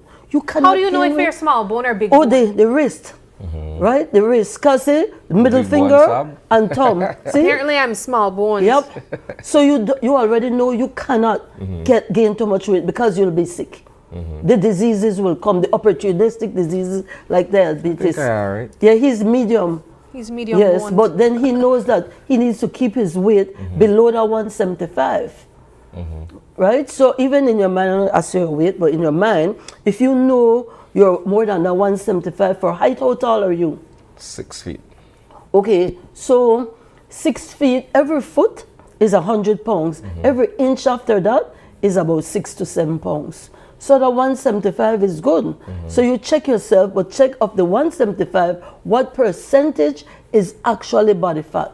And there is a waist hip ratio that I use to determine if I don't have my scale, you need for drop out 2 inches from your waist. Because that's what, the fat around the middle is what kills you. We have a viewer here, Lucian Fitzgerald saying, I've always heard that you eat like a king in the morning, a queen in the afternoon, and a pauper in the night. Thoughts on that? Yes. King, but within limits. Okay. Meaning know your caloric intake. I know Lucian personally. His caloric intake is about 1,800 calories a day. Divide 3 into 18 and fit your meals. So 600 calories, 6 trees, right? 600 calories, Lucian. 2 nice thick slices of whole wheat bread. An egg, right? You don't need cheese or beans. You have your yogurt, you start with your bowl of fruits. Start with fruit and water, you and see how fast you fill up. So, no, king, but what kind of king? Right? Not Burger King. So King every Solomon. single human being has a basal metabolic rate. Yes. Yeah. You know, stay within your metabolic rate ranking. Right? I can look at you and I'd not even weigh you and tell you your metabolism is about 7,500 to 8,500. What does that mean? 7,500 means that is the amount of calories your body needs a day to operate. Right? So, and then it will tell you, okay, so you should be eating 1,500 calories a day. The scale actually will tell you, or you can calculate it. Your metabolic rate, because you're working out and you've gained new muscles is probably 6,500 because you're a female, you're a small female. So you stay within that and you're good, but you still need to work the muscle. The heart is a big old muscle. If you don't do cardio, well, by the way, you'll step then a cardio here, coming up here. Come to Channel 5, guys, and you'll get your cardio in. If you don't do cardio, then the heart won't be ready for anything. Somebody frighten you, or you look for catch heart attack. Yeah. And then there are the people, I sorry forgot, that are the way you call it skinny fat. They're thin on the outside, but very fat and fluffy inside. What does that mean? It means that they have a preponderance of fat cells around their organs. And the only way you know that is some of them you sit there and have thin arms, thin legs, but this belly. And it's called a sugar belly. Because remember, fat cells don't die, you know. Fat cells, they flatten when you lose weight and they wait. And they're like, I'm going to stay right here for the rest of her life because she's going to put money in my bank, which is fat in the cells. And it does. The minute you, and please don't make people tell you nothing about, as I stop exercise, the weight come. You should never stop. Well, you eat every day, right? Yeah. Unless you're going to stop eating, right? You should never stop. You exercise for peace of mind. How many times you were stressed out? You go to the gym and you come out feeling like $1,000,000. Feel renewed. Yep. I think one of the biggest challenges that we all share collectively, and I hear it from a lot of people, is that it's really difficult to find the time when you have perhaps these long hours that you're working, you have kids, you have a side business. What do you say to people that really are trying to juggle it all and then have this thing on their list they want to achieve in 2025? It's not a thing. It's health for the rest of your life. Okay. Remember, health is wealth. You can be one of the richest persons in Belize, and if you have no health, then there's no wealth. So you heard he mentioned carve out. When you were studying for your degree, you found time to study, right? I had to. Because you know you want to fail. Same thing, you're going to fail at good health. Yeah. If you don't find time for yourself, and that time can be your Facebook time where you're on Facebook, they check everybody's business. Not talking to you, but anybody else. Yeah. And people, do you miss it on Facebook? No, I was at the gym or whatever. The exercise. You're right, Yeah. because you could even take your kids to the park So and you're do something. So you're saying then that we should look at exercising less of a luxury and more of a necessity. Okay. You know, there's this thing called VIN, vital, essential, and necessary. Exercise is vital to your mental health, to your well-being, to your very life. You take a walk right now, take off your fancy boots, put on your tennis, and take a walk right now from here to body 2000 and come back. Breathe the air. You're amazed at how you feel. So how much time do we need? How much time is enough time throughout the day that we need to exercise? Well, you know, Karen Rosita will say 1 hour, but I will say every 15 minutes count. Okay. Because you could be at work and you're sitting down on your computer and you decide, I'm not tired, right? Yeah, you can get up, sit down. Get up, sit down. And those are what? Squats? Squats, but it takes your heart rate up. Or you could decide, you know what, I really can't deal with my boss today. So you back up and pop, pop, pop. Imagine. We're not promoting that. No, but I can't deal with my boss, but I'm going to pretend I'm going to punch him. So it takes up your heart rate. So you could plan little, what you call pockets of exercise. Okay. And before you know it, you get your hour or half an hour, but at least half an hour, if not 15 minutes. Here's my recommendation to you guys then. Those water cooler breaks that we all take, walk around the building a bit. If you are on a first floor or a second floor, walk downstairs or walk upstairs and use the stairs. If you have elevators, and your use watch, the stairs instead. That's telling you steps, right? Yeah. Today I slept in, I did nothing. I already walked 1,171 steps. So make your goal 5,000 steps a day. It's 3.1 miles. Okay. Right? Even if, boy, you have to walk at the tacos place. I want to really quickly take the conversation just before we go into types of exercises that older people can do. Okay. Because I know that a lot of people are wondering if it's the same for every type of body, No, young and old. it's not. It's literally exercise is exercise. So if you're not going to do anything, it's better to do something. Okay. So you always start with a warm-up. You know, make sure you're moving your neck, you're rotating your shoulders. Then you put on something like some soca song that's catching, drink your water and mind your business or whatever. And then you can start using your hands to work the muscle, the back. To work. You don't need weights. You could do 2 ideal pockets, you know, water ideal pockets in your hand. You can and use then, a can. Yeah, and then you literally can stand, tuck in and twist, twist, twist. To twist, tuck and twist, just to get the waist moving, right? Yeah. So then you're thinking about all the big muscle groups, the abs area, the biceps, the triceps, the quads, the booty, the butt. Everybody worry about, but even men, right? So the squats, you want to squat out, right? Meaning you don't have your knee over your tennis. You can't squat, so you want to squat out. Or you can do lifts, right? And everything you do will take your heart rate up. And then in between, so you do 25 or 15 or whatever, get your water, do your triceps, do your delts, shoulders. Remember, the shoulders define you. If nothing else, work out your shoulder because it makes you look. Yeah. Okay, you can do the twists, or you can go on YouTube and find something. Yeah. But push-ups, remember, most older women, they start having sagging. Not me, you know, but people. So build the pecs. And you can get a wall, open up, push against the wall, tighten, push back. Lo and behold, look like you get new tete. Right? Why? Because you're building the pec. You ever notice bodybuilders have these nice rounded chests and be like, the pecs, right? Do the pecs. You don't need no, the pecs will define you and give you a nice, they say cut in the middle, right? So the sides, you know these annoying sides? Just do something every day. Yeah.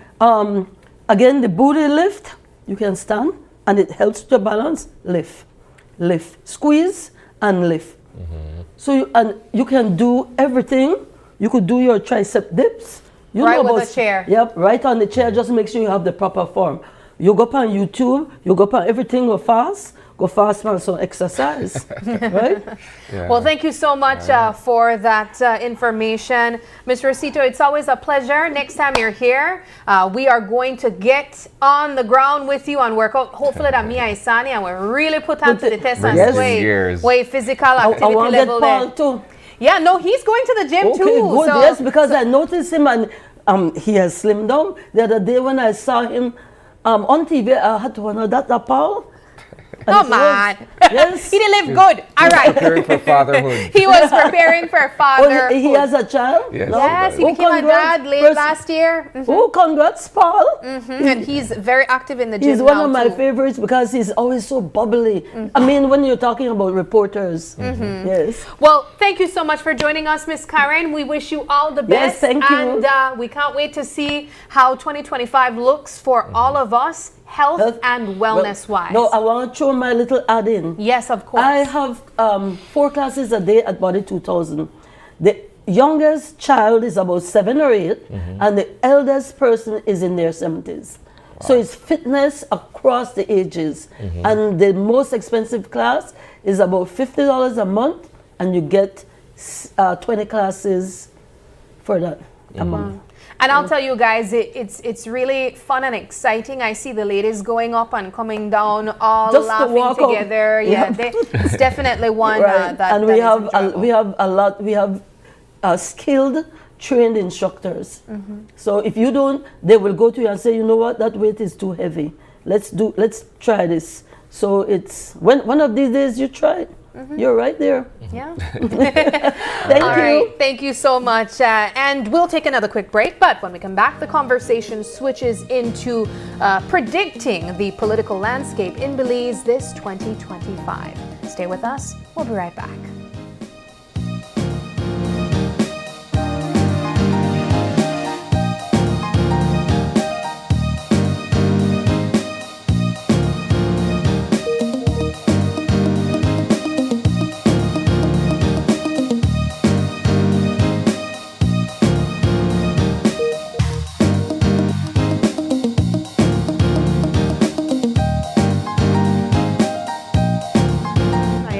I'm the coordinator of the Benga House of Culture niche. Before the Belize Bank online service, I had to travel to San Ignacio because we don't have a Belize Bank branch in our community. Now with the service, I can conduct my transactions at the office, at the comfort of my home, just anywhere in the world. It has made my life much easier. I would recommend the Belize Bank digital services to everyone and anyone. It gives you back your time, it's highly reliable, it's available 24/7, and it just makes your life easier.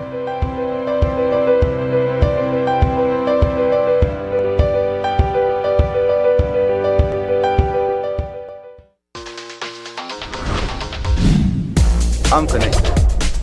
Yo. I'm connected. We're connected. Create the perfect broadband bundle that fits your style with Smart Connect. With the Junior Bundle, get 50% off your national calls and up to 6 gigabytes of data at no extra cost. Get postpaid added on for an additional cost of only $25 with the Prime Bundle. Stay connected with unlimited smart-to-smart calls, plus 6,300 megabytes of data and free international minutes. For the family, get the Binge Watchers bundle with Netflix add-on for only $28.13 more. This bundle gives you 4 profiles with unlimited streaming on multiple devices. Visit a showroom near you to sign up and personalize your own bundle combination with Smart Connect. Smart, bringing people together. Technology is ubiquitous, and it's transforming how, when, and where we work. Full Tech Systems is placing award-winning devices in the hands of information workers, allowing them to work without compromise in a world without wires, to innovate, create, and to maximize productivity anytime, anywhere. Satisfying the needs of the desk-centric remote and field worker and every other worker in between. We are providing the industry's best devices to businesses going through the process of digital transformation. Partner with us today to provide the solutions that will allow your employees to work effectively and efficiently to enhance your customers' experience.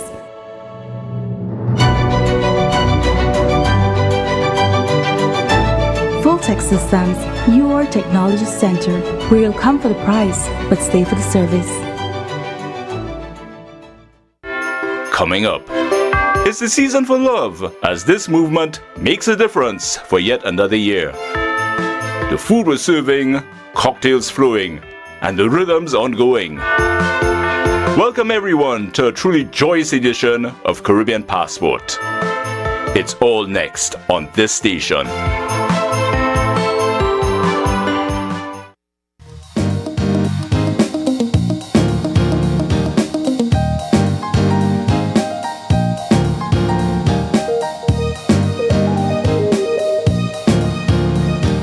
Welcome back. This is our final conversation this morning, and as we mentioned, we are taking a deep dive into the political landscape here in Belize.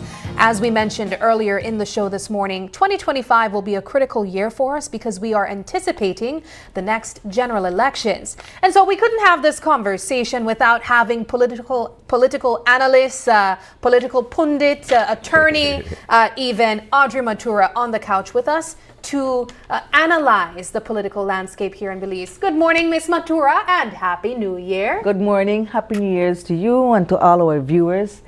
Good way to start the year. Yes. Let's discuss what we are seeing ahead. Yes. So on the political landscape, let's jump right into it. Let's jump right into it. It's not any rocket science. There will be an election. Yeah. The thing is when. Yeah. And I think really before March. I am predicting by February. If I was the Prime Minister, this is the time to go because your enemies are at their lowest. They're down. I mean, why would you waste time? Why would you waste time when you have a blowout? Some people say, oh, we'll wait because you'll win anyway. No, I don't think you wait. I think you should have an early election. If I was the Prime Minister, I would say early election. So why I say our enemies or their enemies are down at their lowest? Clearly the infighting has not stopped. And the recent court ruling is not helping. So there'll be a decision on a preliminary issue until March. Why wait until then? As it is right now, there is absolutely no effective opposition. And I say not effective because while we have a leader of the opposition constitutionally, I do not believe that he is being effective. The infighting, the pettiness is beyond what they say on the media. It's what they're doing to each other behind the scene.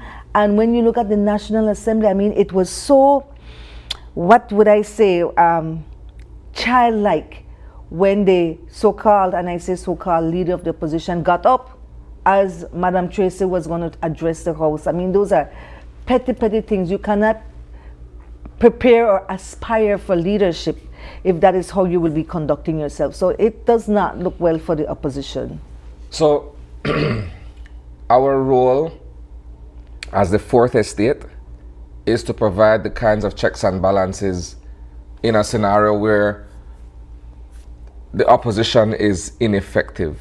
But to be perfectly honest, I didn't offer myself, or the next person in the media didn't offer him or herself to be an opposition member. That's not our role. But in a landscape or in a scenario where, as I've mentioned, the opposition is completely asleep, we owe it to our public to be able to keep the government of the day in check, and accountable. Right? And accountable.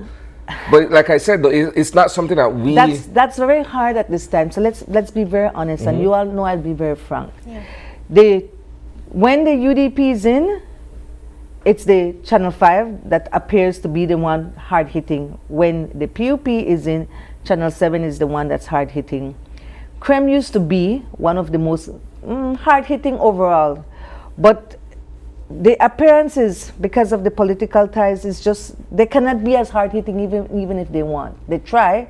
So I don't think right now where the media is, that you all would be able to be the check and balance, not because you don't have fair-minded reporters, but because of the appearances already. So right now the reality is, whether we want to accept it or not, they look more to Channel 7 to be the hard-hitting one.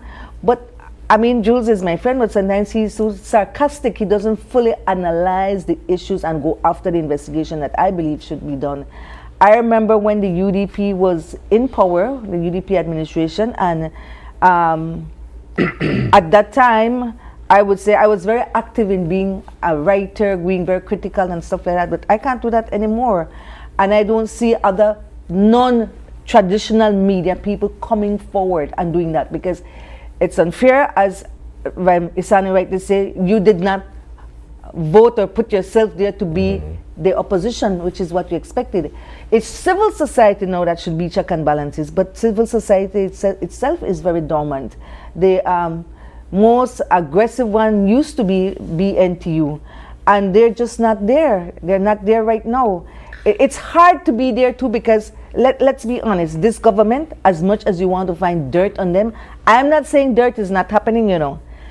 They have been very effective in how they have brought the people in. The most recent one was the GST free weekend. It's ingenious though. I mean, well, yes, I have to agree. It is. They have found ways to do little things that you have to say, okay, why would I go and fight? I mean, I'm benefiting a little bit here. It's just human nature. So because of their effectiveness in that, you need a more vibrant opposition, and we just don't have it. Who are the so-called members of the opposition? We have Sister B, who is absolutely missing in action. Imagine that from the beginning. From the beginning, politically, 50 years constitutionally, how could we have allowed that? Yeah. That is a disgrace to us, the people, because democracy is for the people, by the people, and fair and equal representation. And she's not there, so she got away with it all along. Do you think the government would make a big deal about it? No, it benefits them. It benefits them to say, look, you have an ineffective opposition, and it's one voice less and it's one vote less. Then you have Ugopat. Ugopat is mired in all kind of scandal, even if not proven. The rumors are wrong, but maybe he has his constituency on the lock.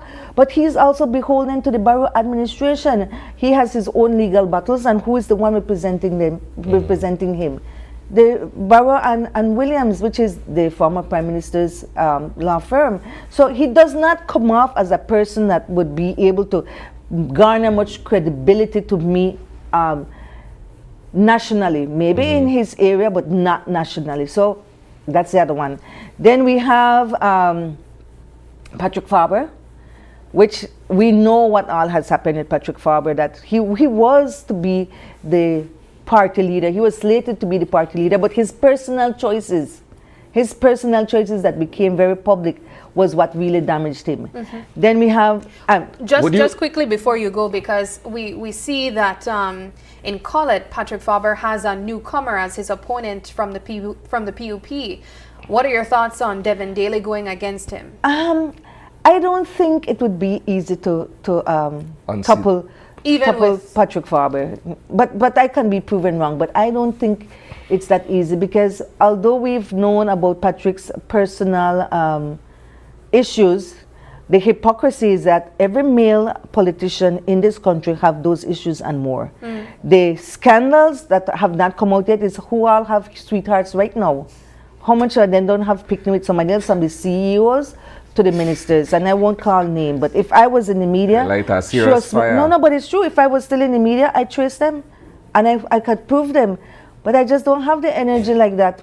But so the hypocrisy of it is okay. But hold on. What would outing someone for having a sweetheart, male or female, do in the overall scheme of things? Sadly, in Belize, not much. Exactly. Because it's an accepted culture. Some of these young, seemingly minors all over these politically connected people, and it's not happening only in this administration. It was happening in the previous, and there are actual people in the public service that got their jobs because of which minister they were with. That's a fact, and that's not today. And there are those who, they all know, okay, I got in while the PUP was in, UDP coming in, I still have to make myself available to someone. Sadly, there are people like that who make it because they use their sexuality as their political currency to make it along. And get vexed who want, it's the reality, it's the truth. We don't talk about it openly because unlike the US, where it used to be that if you had a personal scandal, you can't be president or a kind of representative. With Donald Trump, it's a whole new thing It's now. completely different. But I wanted to go back to, I said about Tracy Panton, where she is, and I want to go to the legitimate leader of the opposition, based on the Constitution. So here comes Tracy Panton, which is a new face in the scheme of things. Is trying to shake up things. Clearly, she has the support within, because if you know Tracy on a personal level, which I know her on a personal, she's a more personable person. She is a more hi hon, how you doing? She's more there. Compare that now to the actual leader of the opposition, who is there, I'm sorry to say, but more for his personal grandeur, for his personal memoirs, as I would put it. Because if you deal with him one-on-one, yes, he knows how to give handout like everybody else. And if he goes to do any little charity, he makes sure that the cameras is there. But in terms of a personality, he has shown that he's not able to put conflict aside and look at the greater good for the nation. He has been absent during special and important sittings of the House. He is unable to sit at the table on the opposition side with his colleagues who are legitimately elected. He has decided that he would consider them no longer members of the party. And these are petty things. Trust me, the PUP went through this too. When they were in their 13 years in the desert, they went through this. But the difference was, and I always say this, the difference was that Francis Fonseca, who could have fought till the bitter end with Johnny Briceño and broken the party to smittens, decided, you know what, I will allow myself to put myself in check, and for the greater good of the party, let there be a convention, and who wins. Johnny won. That saved the party, you know. The UDP is unable to do that. Shine is unable to say, you know what, I'm so sure I got the people. Let's go to a convention and win it anyway. Because if he goes, he will not win it anyway. So it's politically very bleak for us. Now, what's the overall thing? Here's another thing, though. When you look at this attempt to unseat him as the leader of the party, against the fact that a general election is looming, we've already agreed that 2025 will be an election year. Those who want to unseat him could very well say, let's just wait until the thing done. Yes. He may very well lose anyway, let's just wait. But that would have been hard. I see it. But what prompted this move against him? It was that he was getting rid of everybody that he could. Like they were holding on, because I remember, even though there was this infighting at the back, there were many events where both Patrick and Tracy showed up at the table with him, did press conference, they really tried, but he kept pushing, and it was eliminating key people. So when you say pushing, in this instance, what would that be? Pushing them away? Yes. Did you get any information of what caused the divide within them in the first instance? Well, it was a lot of pettiness. It was, if you didn't agree with him, he felt that you were against him. I find him to be a person that, if I was to be a psychoanalyst, I would say he's a very insecure person.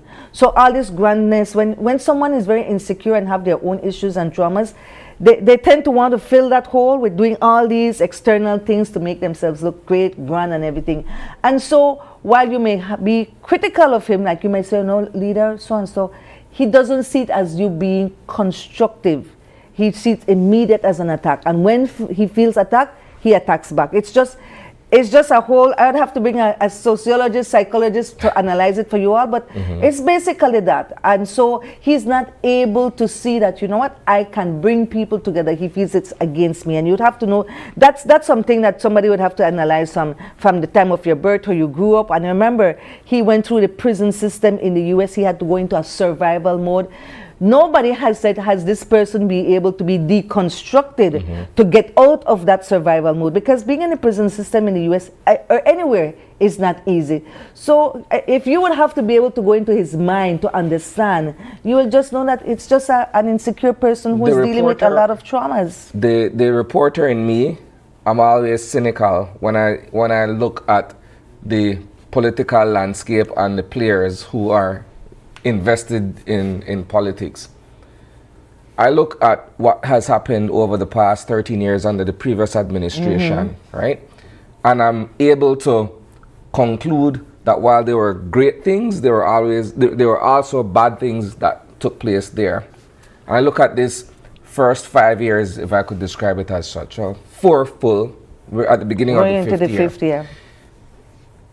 Everything is being done for the ruling party to secure another term. Yes. We've seen this, right? Yes. As you mentioned, the GST free weekend would have been the icing on the cake if we're calling an election before March, right?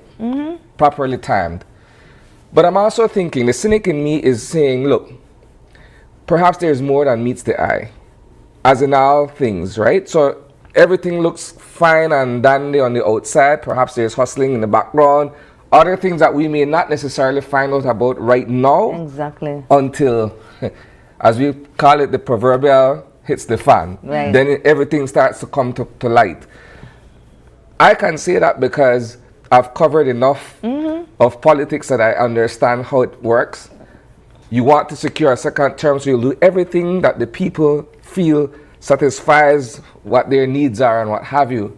But behind everything else, this whole issue of corruption and who they get fat off of the people's back or what have you, it can't go away. So, as you were saying that, this is what I'm thinking. The strategy of the UDP versus the PUP is so different. It's sad that we don't have the check and balances that I would want to see in this country. The opposition is key to it. The opposition should be vibrant. They should be looking into it. But at this stage, let's be real. The cynic in me also say, anytime the opposition tries to attack the current government, that you're doing this and you're doing that, they don't have the credibility, the moral authority, and the moral authority to even be critical, because they have done worse. They have really done worse. The reason they're in opposition is that, and whether you like it or not, while Mr. Dean Barrow made sure that on the top he seems squeaky clean because he does not get his hand directly involved, at the end of the day, he was the leader. He had to have known about all these things that's going on. So it comes back right to him. And now his son is just an apple that fell off the same tree. It can't be that far. Mr. Barrow may have had the more finesse because of years of diplomacy, exposure, his education. His son does not have the finesse. So he's just a crude version of the dad. That's how I would put it. One of the things I want us to dissect really quickly is what could be the possibilities of the Alliance for Democracy and the current United Democratic Party going to the courts. What do you think it will be the turnout and the resolution to that? I don't think that it would reach that far because there will be an election before that. So whatever goes to the court becomes null and void. And the court does not waste its time trying to litigate or to make a decision over something that is purely academic. So I don't think it will get that far. I don't think they will be able to mend their fences. They will not. They will not mend their fences. I want to use that term, but I won't use it. But do you anticipate the possibility of the Alliance for Democracy becoming a third party? No, that won't happen. That would be political suicide. I anticipate but the election will almost force that they won't be a third party. Right. Because when the election get called, whoever lose goes, and then I think I think the United Democratic Party will lose grounds. That's my view. I can see disgruntled UDPs not going out to vote. I can see machinations behind the scene, and already it's happening where the current Lou is ensuring that he is putting things in place to make those he doesn't like lose their seat. Tracy is his target, and definitely Patrick Farber.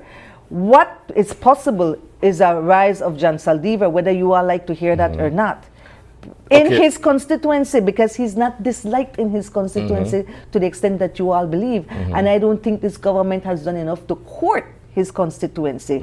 This government has done fairly well to try and secure an overall general election. I must say that. Unlike what the UDP did when they came into power, where they said, stop this, stop that, and practically a little witch hunt, this PUP government has gone into power and has not started any witch hunt. What they have done is very typical of how Johnny Briceño is, PM Johnny Briceño. He's a more, hey, come along. He's not a vengeful person. If you know him personally, which I do know him personally, his character is not a vengeful, spiteful person. He's, whether you like him politically or not, and you meet him, he's more personable. Dean Barrow, on the other hand, is very different.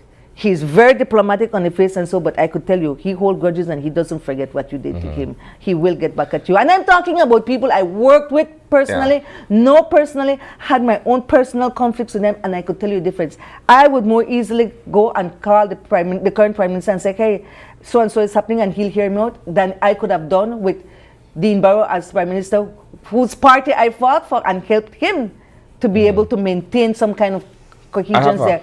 I wouldn't be able to do that. So the personalities makes a huge difference.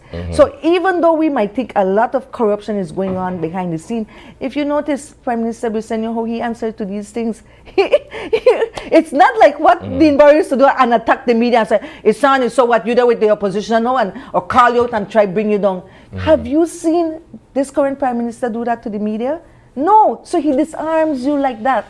I have a question. All right, so the date for the next general elections may very well be closer than we think. Mid-February. Right? Good. Going into it, notwithstanding this seismic shift within the UDP and the fact that they're before the courts to determine who the actual party leader is post October 2020 of last year. What happens going into the election once that has not been decided? chaos, because no, who is the legitimate UDP candidate in each area? And this is where I'm telling you, Shine Barrow is unable to be mature enough to say, you know what, I am cutting off my nose to spite my face. He will field his own people. Election and boundaries will have to make a decision what they will do. This you can't wait for the court, and it's unfortunate. No court should be able to decide that. So there will be a dilemma. So imagine in Albert, he doesn't want Tracy to win. Tracy has a very good stronghold there, and he feels someone else. What will election and boundaries do? Who is the legitimate United Democratic Party candidate? They don't know. So I can't tell you how they will resolve that. I cannot tell you how they will resolve that, because same for Colette, same for for all the constituencies. So then what would happen? It may appear that the people that he doesn't want, because remember he's the official, they're the official body party organ. It would appear that election and boundaries would have to go with whom they gave the name as the candidate for that area.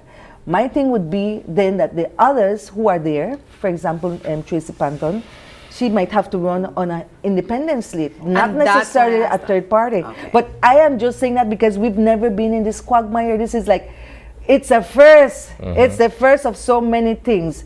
But what does this mean overall for the country? That's the bigger question. So while they're at their petty fights and unable to close ranks, and Shine unable to see that he should go with the candidate that will win, whether you like it or not, Tracy will win her area if she's the candidate for the UDP, and whether you like it or not, Patrick will win in his area, and those are his nemesis, because he cannot put that aside. What I see will happen is that he will not only lose ground and credibility, but going into the general election, disgruntled UDPs will not go to the poll. It will be a landslide for the PUP. And sad but true, maybe this is what has to happen. It has to happen, because how else will they get back their bearings? They don't have their bearings. Now, if you notice, when after the convention, well, before the convention, Tracy had a lot of good support. After, those who were on the fence came along. And right now, if you canvass people on the street or amongst the UDPs, they don't want Shine to be there. They don't want him as the leader of the opposition. They say he's a great rapper, let him go rap. But he's not bringing the party together, and what you need, leadership is about bringing people together. How about his seat in Mesopotamia? Do you think he stands a chance to lose his seat, knowing all the divide that was caused last year on its own? That's arguably the longest running UDP stronghold. Yes, it's the strongest running and longest running. And I don't know, maybe Yellow Man could help topple him, because Yellow Man has always been one of the key campaigners there.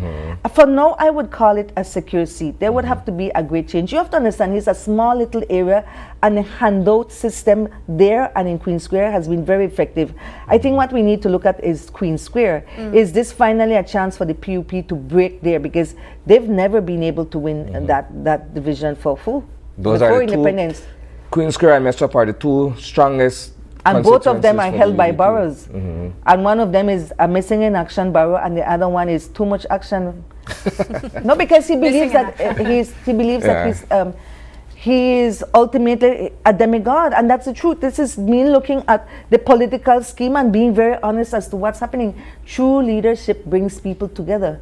True leadership, you know much people, you cannot be petty. In politics, think about how many people may have said and done all kind of things to Prime Minister Johnny Briceño, who are right now with him. Remember the G7? And yet he brought in those same people. He brought them in and has them as our kind of position, appointed this. Some of them are elected. I mean, that takes a whole different level of maturity and leadership skills. We may criticize him about a lot of things, but one thing he has been able to do is bring together a fraction of people, or fractions that were at each other, blaming each other for from the different coalitions, from the people who said they were faithful Musa supporters, they were faithful Marine supporters, because remember, Musa and Florencio Marin went head on, and I mean Said Musa head on before for the leadership. So these are people who were fighting and very disgruntled, but leadership brought them together for a common good. And I'll go back to Francis Fonseca. He was never given the full credit for that turning point in the political history of the People's United Party, and he had a vision. He was smarter, because he came off as the sacrificial lamb, though. In that pivotal moment, he was the he was the sacrificial lamb, but look where he is now and what he's doing. Sometimes you need to be able to give up something to get something. And the truth is, right now he is the a key member of the government.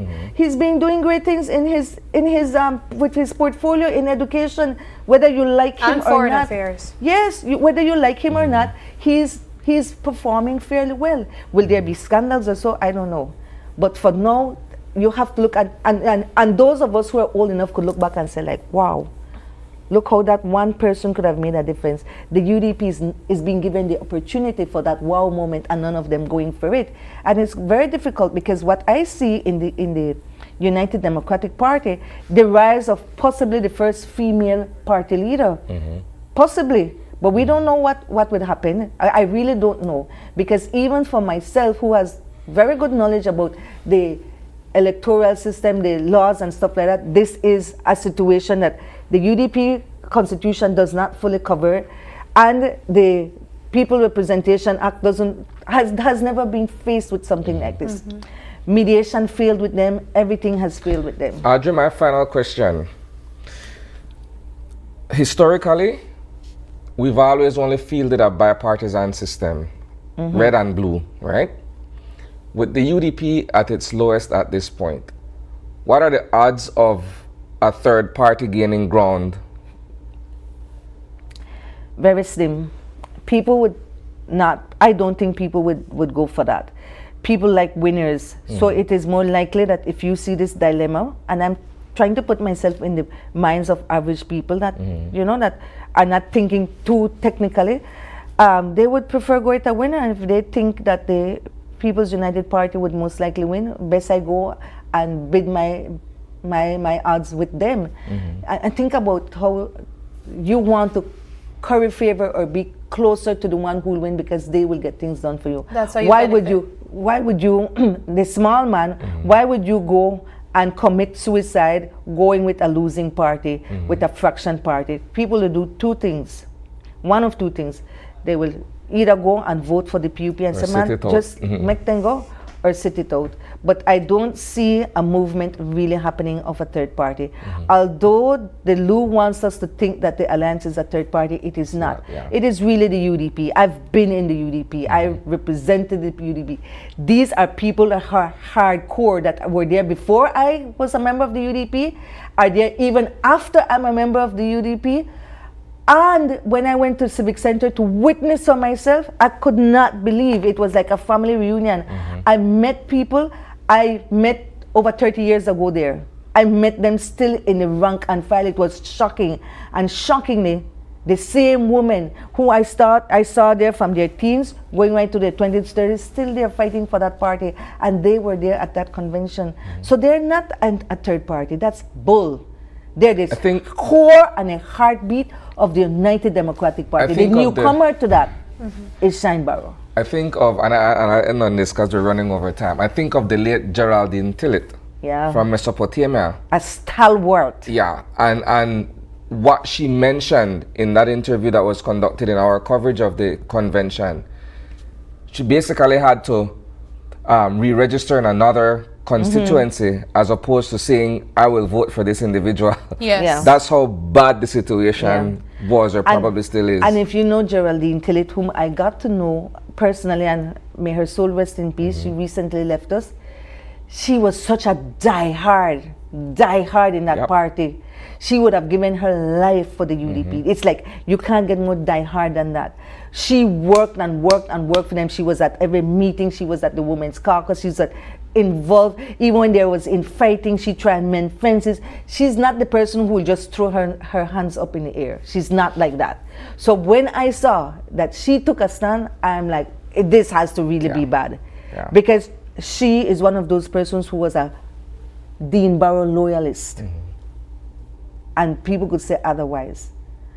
And for her to take that step, I was like, whoa, this is a blowout. And I saw at that convention stalwarts, financial supporters, the think tank thinkers there. And I knew that it had to be bad because these are people I've met, worked with, and I know what it means to them to be a UDP and for them to have taken a stance. There's so much more that has happened behind the scenes that I guess we don't know. We only knew some recordings that came out. We knew certain things. But what has happened, sadly, the President Lou wants to run the party as though it's a dictatorship, and it's not. It is a bring along people. So I hope that answers it for you. I mean, you answered a lot of questions that we had, and unfortunately we have run out of time, but As I know usual. that we are anticipating a very busy year in Belize politically, and when that general election date is called, we know that we will continue this conversation as well more extensively. So thank you so much for joining us. Yes, thank you too, and let's see what 2025 will bring us. I had a whole list of things I wanted to say, but we went straight into the politics, so I won't be able to say these things. We'll save it for later. You can come back. Except to also, in the political scheme, keep an eye out as to how the presidency of Donald Trump will affect Belize, especially with deportations. I'm understanding Guatemala is willing to take these deportees, reject deportees that their countries don't want. And remember, our border is porous. These people will find their ways back through Belize, maybe trying to make it back through Mexico. We need to prepare for that. We have porous borders. It's going to have a big political impact, economic impact on Belize. Yeah. All right. Well, that does it for the show, but we have to take our final break. When we come back, though, we'll wrap things up.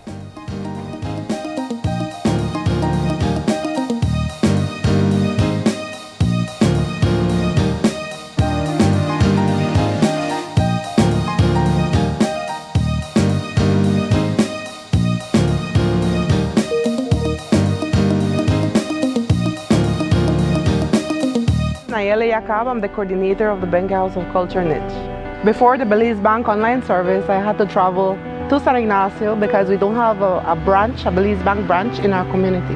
Now with the service, I can conduct my transactions at the office, at the comfort of my home, just anywhere in the world. It has made my life much easier. I would recommend the Belize Bank digital services to everyone and anyone. It gives you back your time, it's highly reliable, it's available 24/7, and it just makes your life easier.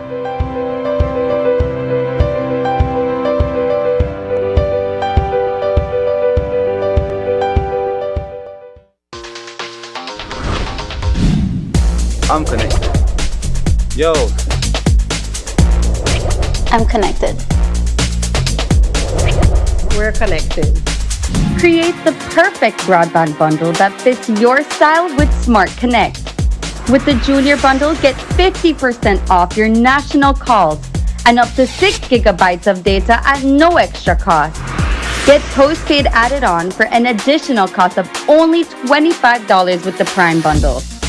Stay connected with unlimited smart-to-smart calls plus 6,300 megabytes of data and free international minutes. For the family, get the Binge Watchers bundle with Netflix add-on for only $28.13 more. This bundle gives you 4 profiles with unlimited streaming on multiple devices. Visit a showroom near you to sign up and personalize your own bundle combination with Smart Connect. Smart, bringing people together. Technology is ubiquitous, and it's transforming how, when, and where we work. Fulltech Systems is placing award-winning devices in the hands of information workers, allowing them to work without compromise in a world without wires, to innovate, create, and to maximize productivity anytime, anywhere, satisfying the needs of the desk-centric remote and field worker and every other worker in between. We are providing the industry's best devices to businesses going through the process of digital transformation. Partner with us today to provide the solutions that will allow your employees to work effectively and efficiently to enhance your customers' experience.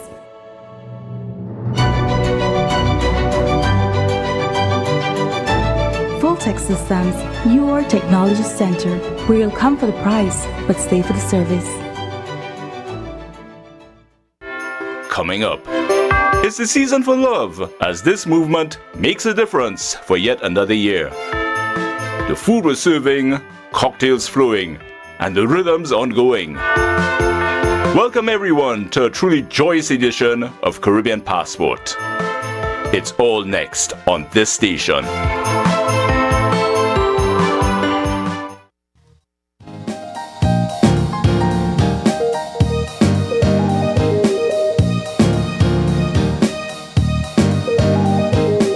Welcome back, guys, and thank you for sticking with us. We had a wonderful show lineup this morning, and we want to say a huge thank you to all of our guests who joined us this morning, talking about ways that we can transform our lives this 2025, but also taking a closer look and analyzing the political landscape here in Belize as we anticipate the upcoming general elections. It is January 2nd, and if you're celebrating a birthday today, happy birthday to ya.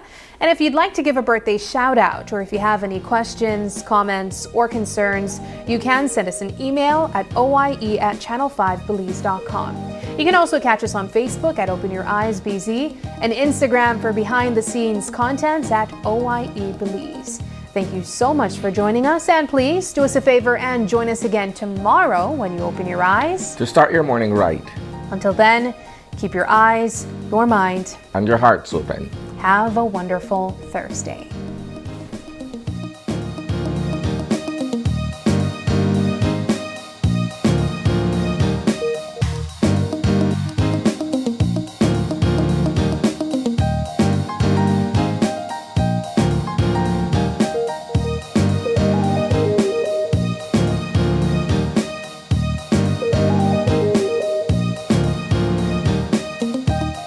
Your Eyes was brought to you by the Belize Bank, our country, your bank, and Smart, bringing people together.